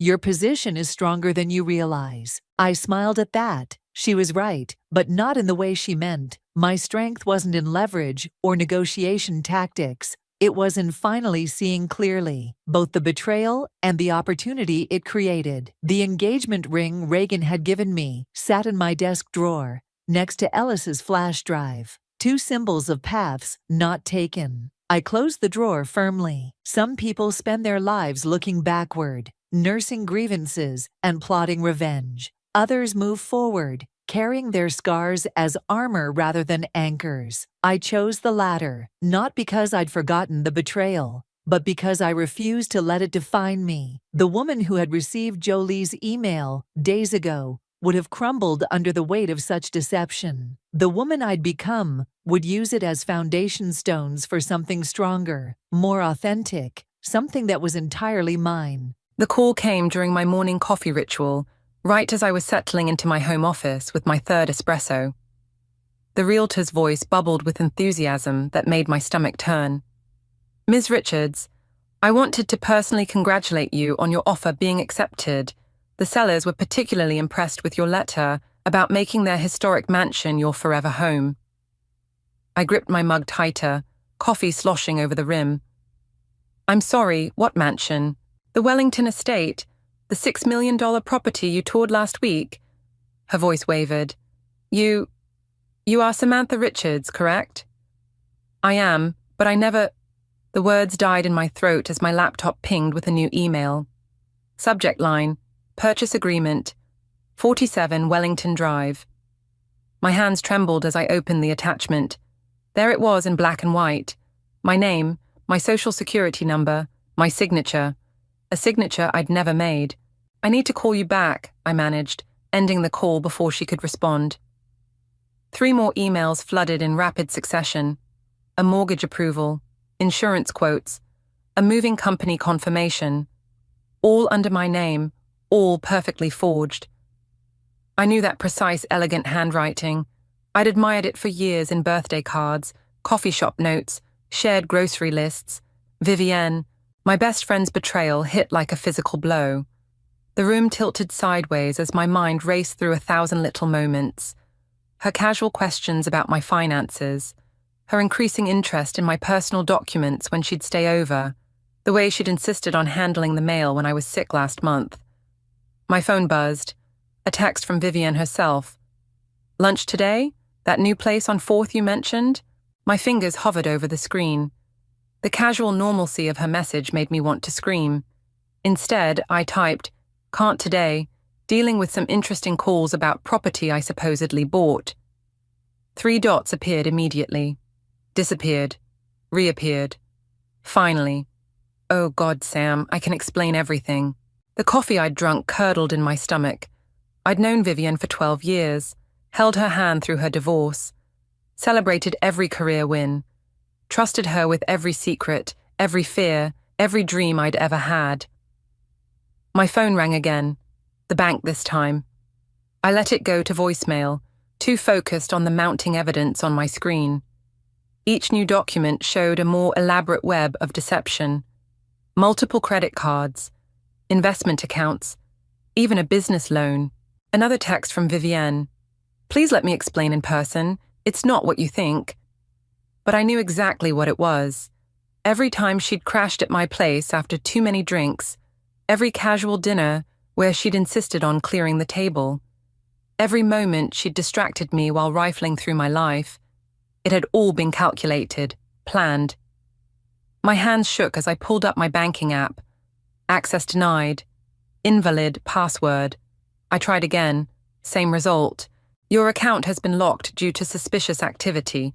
Please visit your local branch. The walls of my office felt like they were closing in. I'd built my freelance design business from nothing, saved every penny, protected my perfect credit score like it was a precious jewel, and in what seemed like minutes, It was all crumbling. My phone buzzed again. Vivian had sent a voice message. I pressed play before I could stop myself. "Sammy, please." Her voice broke. "I know how this looks, but I had no choice. You have to understand." I deleted it before she could finish. Another email notification popped up, this one from Ryder, Vivian's husband. "Hey Sam, V's really upset about something but won't tell me what's wrong. Have you two had a fight?" Sweet, oblivious Ryder. Did he know his wife was a con artist? Was he part of it? My cursor hovered over the reply button when a new email caught my eye. Subject line: Change of address confirmation, 47 Wellington Drive. The message contained a single line: Primary resident, Vivian Phillips. The pieces clicked into place with sickening clarity. She hadn't just stolen my identity, she'd stolen my entire life and planned to live it herself. My phone lit up with another call from the bank. This time I answered. "Ms. Richards," the fraud department representative began, "we've detected some unusual activity." "Let me guess," I cut in, my voice steadier than I felt. "Someone's trying to transfer my entire life savings." A pause. "Actually, yes. The request came in about 3 minutes ago." I closed my eyes, seeing Vivian's perfectly practiced signature dancing behind my eyelids. "Don't let that transfer go through. I'm on my way to the branch right now." I grabbed my keys, my mind already racing ahead to what came next, because this wasn't just about money anymore. This was about something far more precious, my identity.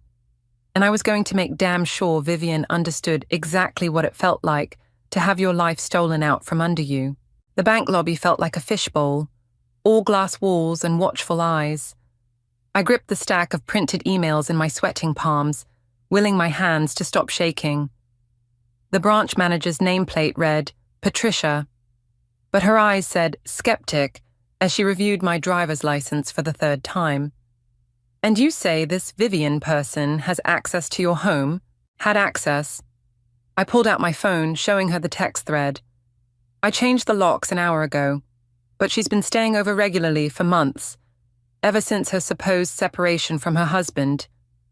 Patricia's eyebrows lifted. "Supposed?" My stomach clenched as another piece clicked into place. I pulled up Instagram, finding the photo from 3 weeks ago, Vivian and me at our favorite wine bar, celebrating what she'd called her fresh start after moving out from Ryder's place. But there, in the background of another patron's photo posted the same night, was Ryder himself, with Vivian, at a different restaurant across town. Oh God. The room swayed. She's been lying about everything. Patricia's expression softened. "Ms. Richards, I've frozen all your accounts and flagged any new credit applications. But you need to understand, the damage here is extensive. Someone has been methodically building this facade for months, maybe longer." My phone buzzed. Madison. I'd texted her on my way to the bank, but seeing her name now made my chest tight. She was my oldest friend, even before Vivian. What if she'd been in on it too? "I have to take this," I mumbled, stepping away from Patricia's desk. "Sam?" Madison's voice crackled with concern. "What the hell is going on?" "Vivian just called me crying, saying you're accusing her of some crazy things. Did you know?" The words came out sharper than intended. "All those girls' nights when she crashed at my place. Did you know she was going through my things?" "What? No, Sam, slow down. What are you talking about?" I told her everything. The mansion, the loans, the fake separation from Ryder. With each detail, my voice grew steadier, anger replacing shock. "Jesus Christ." Madison's horror sounded genuine. "The charity gala photos." "What photos?" "Last month, when she insisted on handling the social media for your design business. She posted all those pictures of you two at that black tie event, remember?" I hadn't attended any gala, but I remembered Vivienne showing me the photos. Me in a black dress, her in blue, both of us laughing with champagne flutes. Except, those were photoshopped, I whispered. She needed them to establish a public timeline, to make it look like I was involved in all of this. "Sam." Madison's voice dropped. Check your business Instagram, now. I pulled it up, scrolling through months of posts I hadn't made, photos I hadn't taken, client testimonials I'd never received, an entire parallel business life, carefully curated to support whatever story Vivian was crafting. She's been building my reputation in circles I've never even heard of, I said, nausea rising. High-end clients, luxury brands. The mansion makes more sense now, doesn't it? Madison's tone hardened. She needed your identity to match the lifestyle she was creating. My phone pinged with another message. Ryder again. Hey, are you coming to dinner tonight? V says she's making your favorite pasta. The casual domesticity of his message made me want to scream. Did he really not know, or was he just a better actor than I'd given him credit for? Madison, I said, watching Patricia wave urgently from her desk. I have to go, but I need you to do something for me. Find out everything you can about Ryder's business. If Vivian's been playing this game with my life. You think she's doing the same to him? Madison finished. I'm on it. And Sam, don't confront her alone. Promise me. I ended the call as Patricia gestured me over. Her face had gone pale. Ms. Richards, we've found something else. She turned her monitor toward me. These transactions, dating back 6 months, regular transfers from your business account to an offshore holding company. The numbers blurred before my eyes. Hundreds of thousands of dollars, siphoned away so gradually I hadn't noticed. The company name, Patricia continued, is registered to a V. Phillips. My phone lit up with one final text from Vivienne. Dinner at 7. We really need to talk. I can fix all of this, Sammy. Trust me one last time. Trust. Such a small word for such a devastating weapon.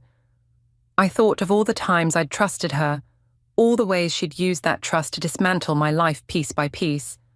Well, 2 could play at that game. I typed back, dinner sounds perfect. Can't wait to hear everything. Sometimes the only way to catch a liar is to tell a better lie. I sat in my car, outside Vivian's favorite Italian restaurant, watching my hands grip the steering wheel until my knuckles went white. 7 o'clock loomed 15 minutes away. Through the window, I could see her already at our usual table, sipping wine like she hadn't just demolished my entire life. My phone buzzed. Madison's update. Ryder's company records show some weird patterns, large consulting fees to shell companies. Started around the same time V moved in with him. Another piece of the puzzle. I typed back. She's not just stealing identities. She's building a whole network. Sam, please tell me you're not actually meeting her. I watched Vivian check her phone, tuck a perfect strand of hair behind her ear. The gesture was so familiar it hurt. I need to understand why. At least let me come as backup. No, I need to do this alone. I turned off my phone before Madison could argue further. The restaurant's warmth hit me like a wall as I stepped inside. Vivian stood, arms outstretched for our usual hug. I stepped back, watching her face fall. Sammy, don't. My voice came out steadier than I felt. Just tell me why. She sank into her chair, fingers tracing the wineglass stem. It's complicated. Try me. I needed... She paused, choosing her words carefully. I needed to become someone better. Someone like you. I laughed, the sound harsh even to my own ears. So you decided to become me? You don't understand. Your life, your business, your reputation. You make it all look so effortless. I just wanted to steal it. I pulled out my phone, showing her the offshore account details.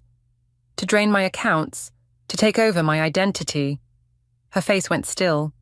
Something shifted behind her eyes, the mask slipping. You weren't supposed to find out so soon. That's your response? Not I'm sorry or I'll fix this, but you weren't supposed to know yet. A waiter approached.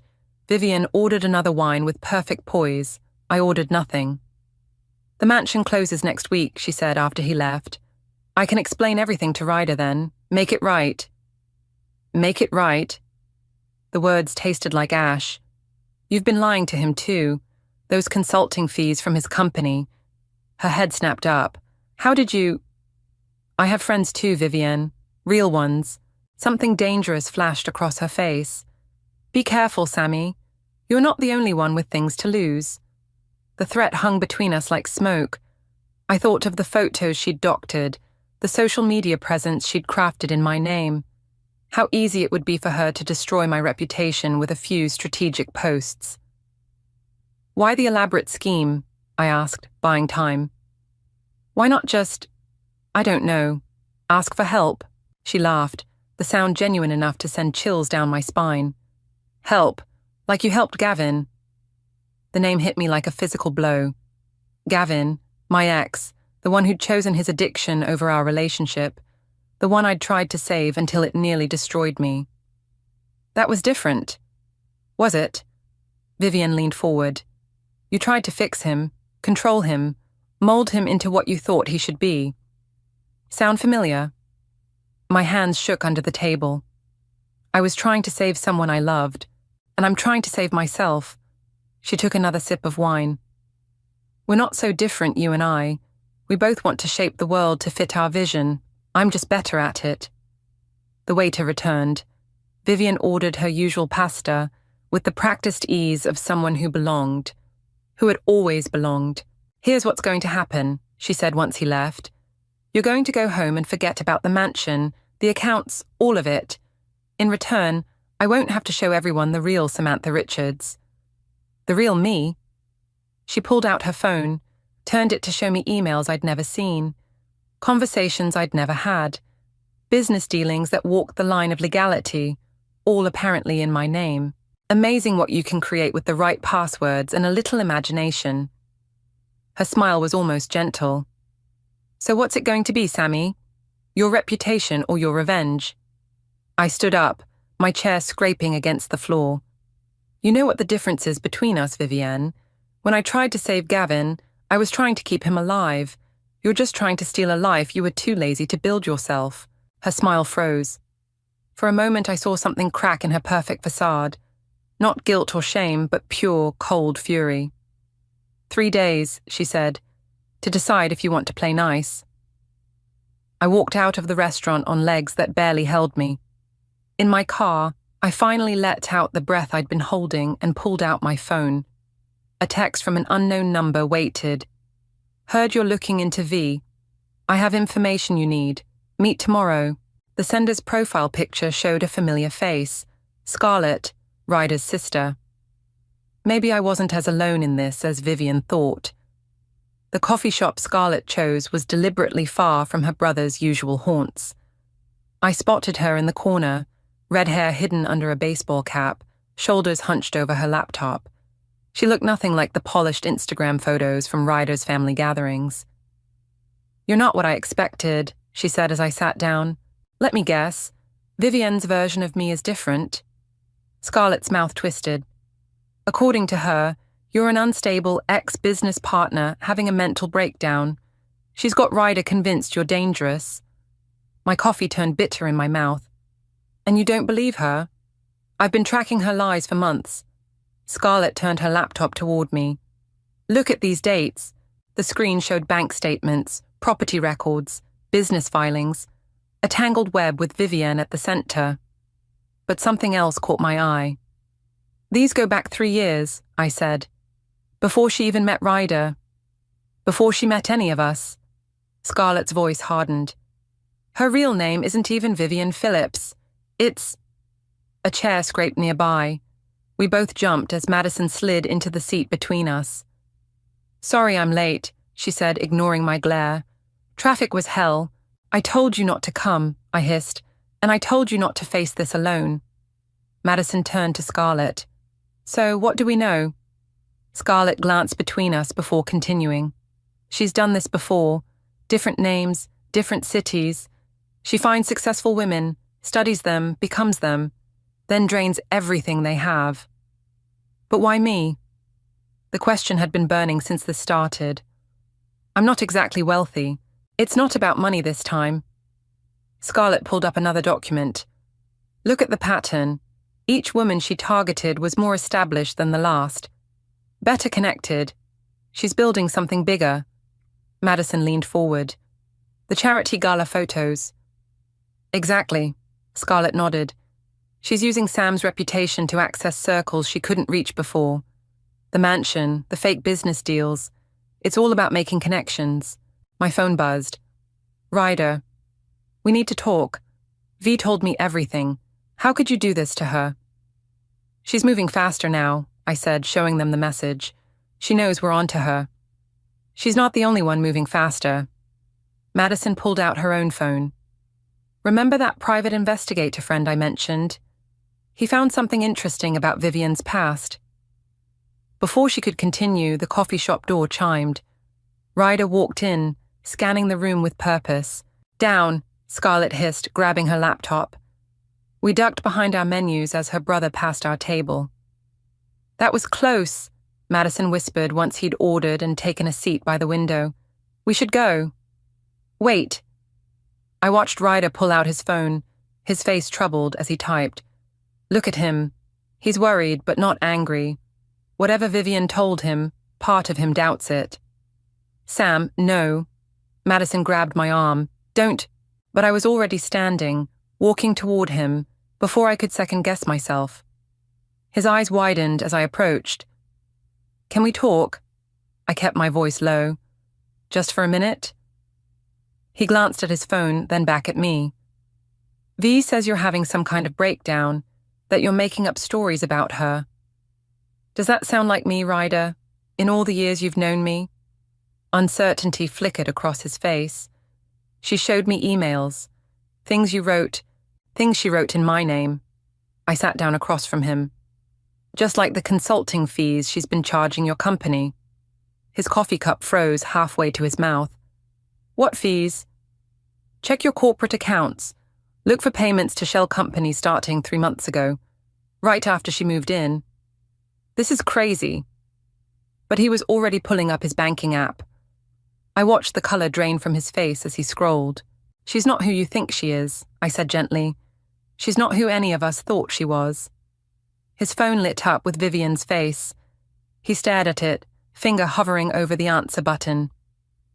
Whatever she's told you about me, I continued, standing up, ask yourself why she waited until now to say it, and maybe ask your sister what she knows. I walked away before he could respond, rejoining Madison and Scarlett. That was risky, Madison said as we hurried out the back exit. But necessary, Scarlett added, checking her phone. Ryder just texted me. He wants to meet, alone. My own phone buzzed. Vivian again. You just couldn't help yourself, could you? Fine. Let's see how you handle this. Seconds later, notifications started flooding in. Social media alerts, email warnings, text messages from clients. She was making her move. She's posting those fake emails, I said, watching my carefully built reputation crumble in real time. She's burning everything down. No, Madison corrected, her face grim, as she showed me her PI friend's message. She's forcing your hand, because now we know what she's really after, and it's bigger than just you or Ryder. The message contained a single photo, Vivian, under a different name, standing next to one of the city's most powerful tech CEOs. This wasn't just about stealing my life, it was about using it as a stepping stone to something much more dangerous. My apartment felt like a crime scene. Every surface reminded me of Vivienne, the throw pillows she'd helped choose, the wine glasses we'd used for countless girls' nights. The framed photos I now knew were part of her long con. I was packing them all away when the knock came. I froze, heart pounding, but it was Gavin's voice that called through the door. Sam, you in there? Of course. Vivian would have contacted him too. I opened the door to find him looking exactly as I remembered.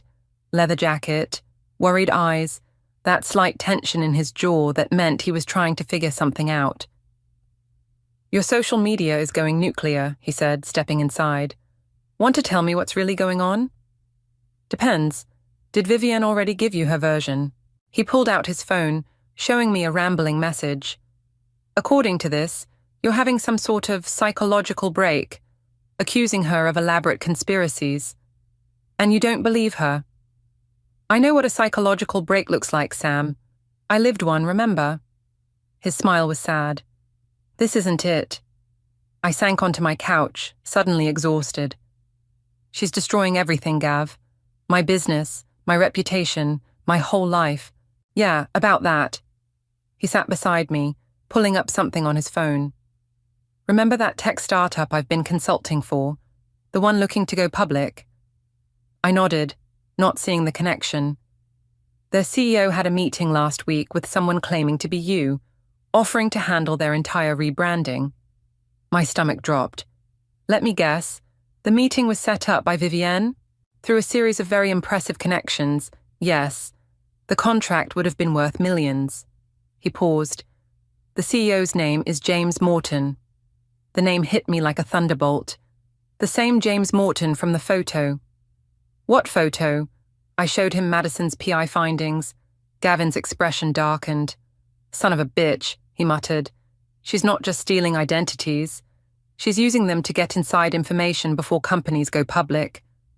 My phone buzzed. Ryder calling. I answered on speaker. Sam? His voice was rough. I talked to Scarlett. Check those accounts you mentioned. There's something else you need to see. I'm with Gavin, I said. He found a connection to James Morton. A sharp intake of breath. That's what I'm calling about. V just left for an emergency meeting with Morton's board. She's using my company credentials to get in. When? Now. She left 10 minutes ago. I was already grabbing my keys. Send me the address. Sam, wait. Gavin caught my arm. You can't just burst into a corporate board meeting. Watch me. No, he's right, Ryder said through the phone. But I can get you in. I'm still listed as her emergency contact. I'll tell security she forgot crucial documents. I'm coming with you, Gavin said as I headed for the door. Gav, you're not the only one she's used. His voice was steel. Those consulting fees she charged Ryder. They went through my old firm's accounts. She's been setting me up too. My phone lit up with another message. Madison. PI found more. V's not working alone. Someone high up is protecting her. As if on cue, my email pinged. A message from an anonymous account contained a single video file. I clicked play. It was security footage from my building's lobby, dated 3 months ago. It showed Vivian letting herself in at 3 a.m. using my key. But she wasn't alone. A man in an expensive suit accompanied her, his face carefully turned away from the cameras. Freeze that frame, Gavin said, leaning closer.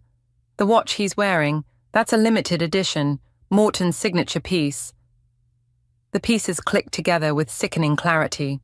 She's not infiltrating his company. She's working for him.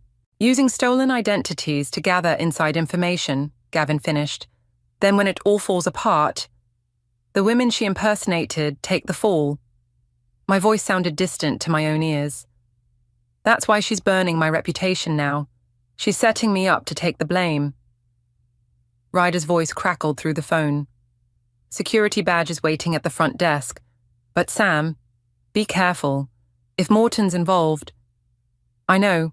I grabbed my coat. This isn't just about Vivian anymore. It never was, Gavin said quietly. My phone buzzed one final time. Vivian. Last chance, Sammy. Walk away now, or what happens next is your fault. I stared at her message, remembering every laugh we'd shared, every secret confided, every moment I'd thought was real. She'd played me perfectly, using my trust against me. Now she was about to do the same to others, leaving a trail of destroyed lives in her wake. Let's go, I told Gavin, heading for the door.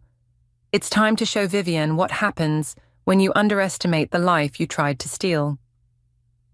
Morton Technologies loomed above us, all glass and steel stretching into the evening sky.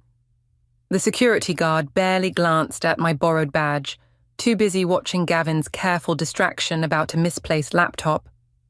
Years of addiction had taught him how to command attention while being forgettable, a skill I never thought I'd be grateful for. 14th floor, Ryder's voice crackled through my earpiece. Boardroom CV's presentation starts in 10 minutes. My heels clicked against marble as I strode toward the elevators, projecting the confidence I'd seen Vivian wear like armor. Inside, my heart thundered. Security feed is looping, Madison added through the earpiece. But Sam, there's something else. The PI just sent more photos.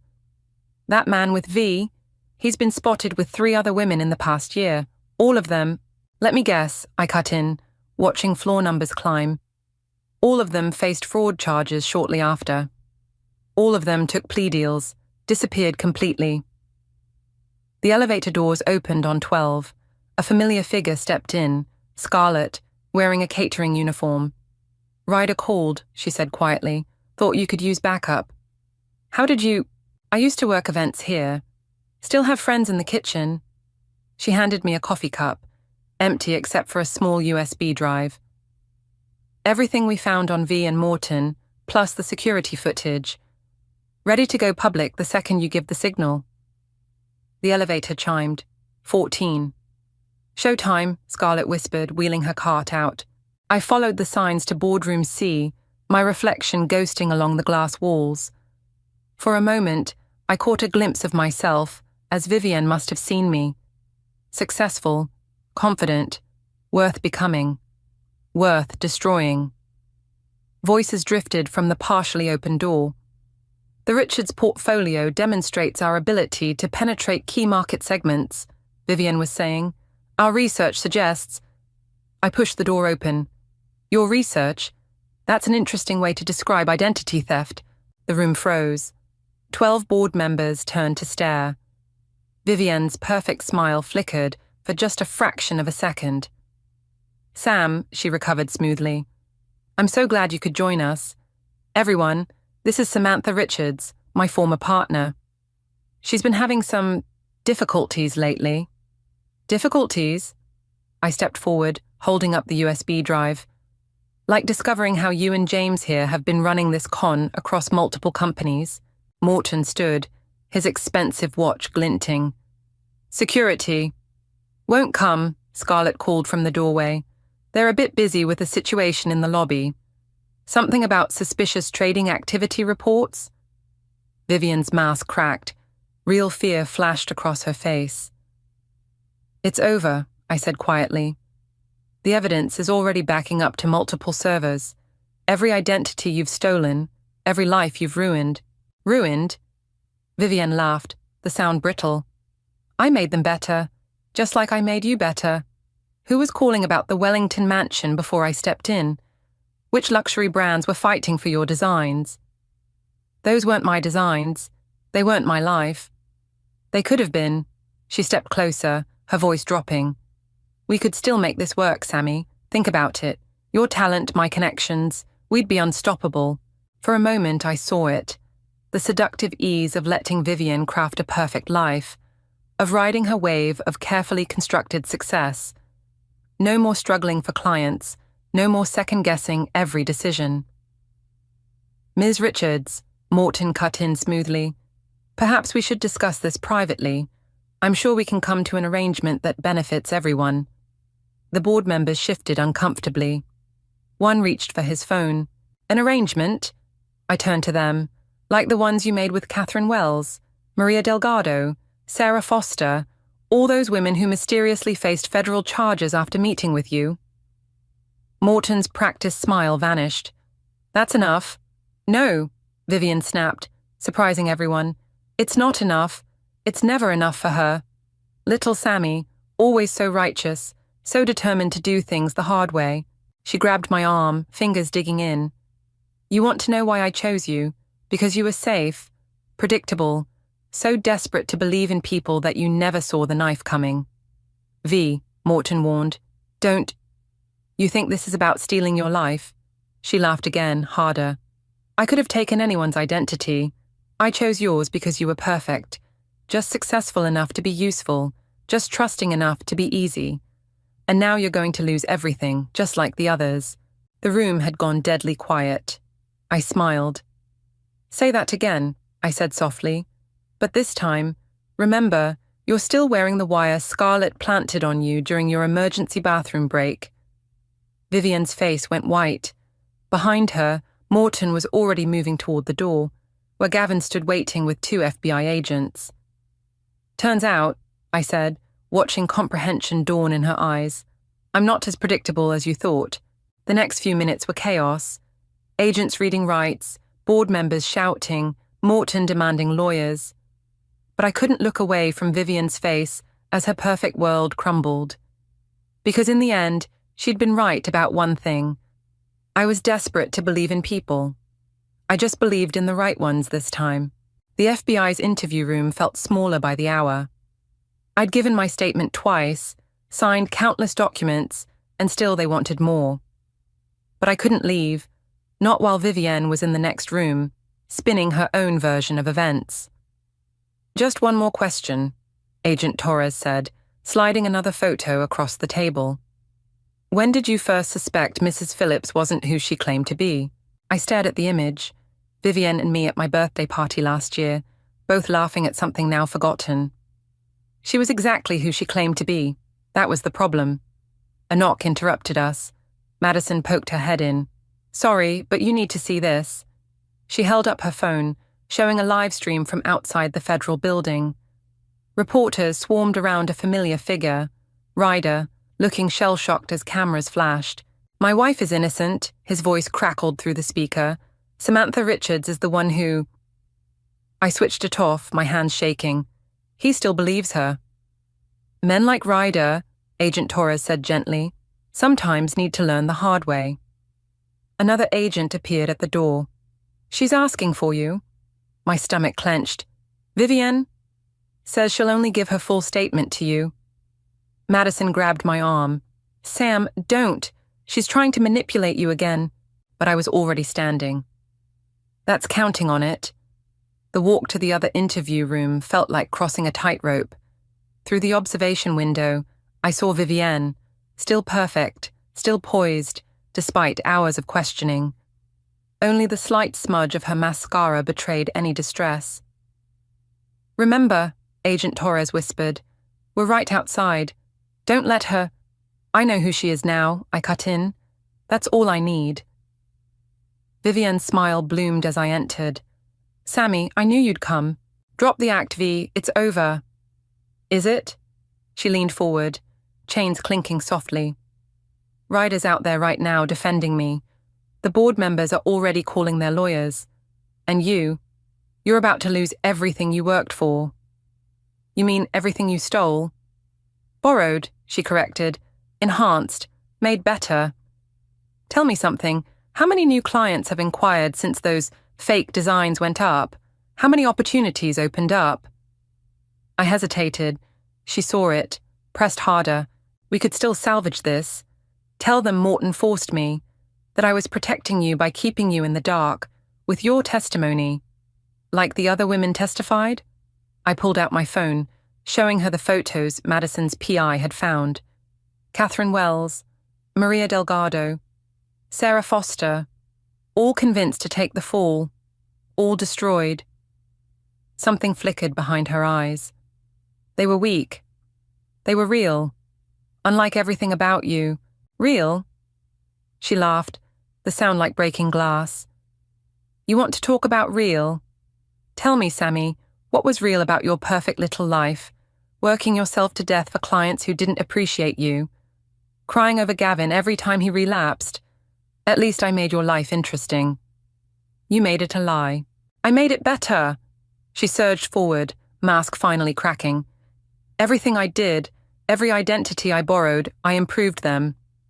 Gave them the success they were too scared to grab for themselves, just like I did for you. No. I met her eyes steadily. You didn't improve my life, Vivienne. You just showed me who I really want to be.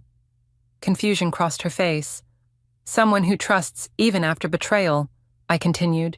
Someone who builds things instead of stealing them. Someone real. Real gets you nothing, she spat. Real gets you left behind. Really? Because from where I'm sitting, real got me a team of friends who helped take you down. Real got me the strength to face you. Real got me here, while you're wearing handcuffs. Her composure shattered completely. You think you've won? By tomorrow, every news outlet will have evidence of your fraud. Your clients will run. Your reputation will survive, I cut in. Because unlike you, I actually did the work.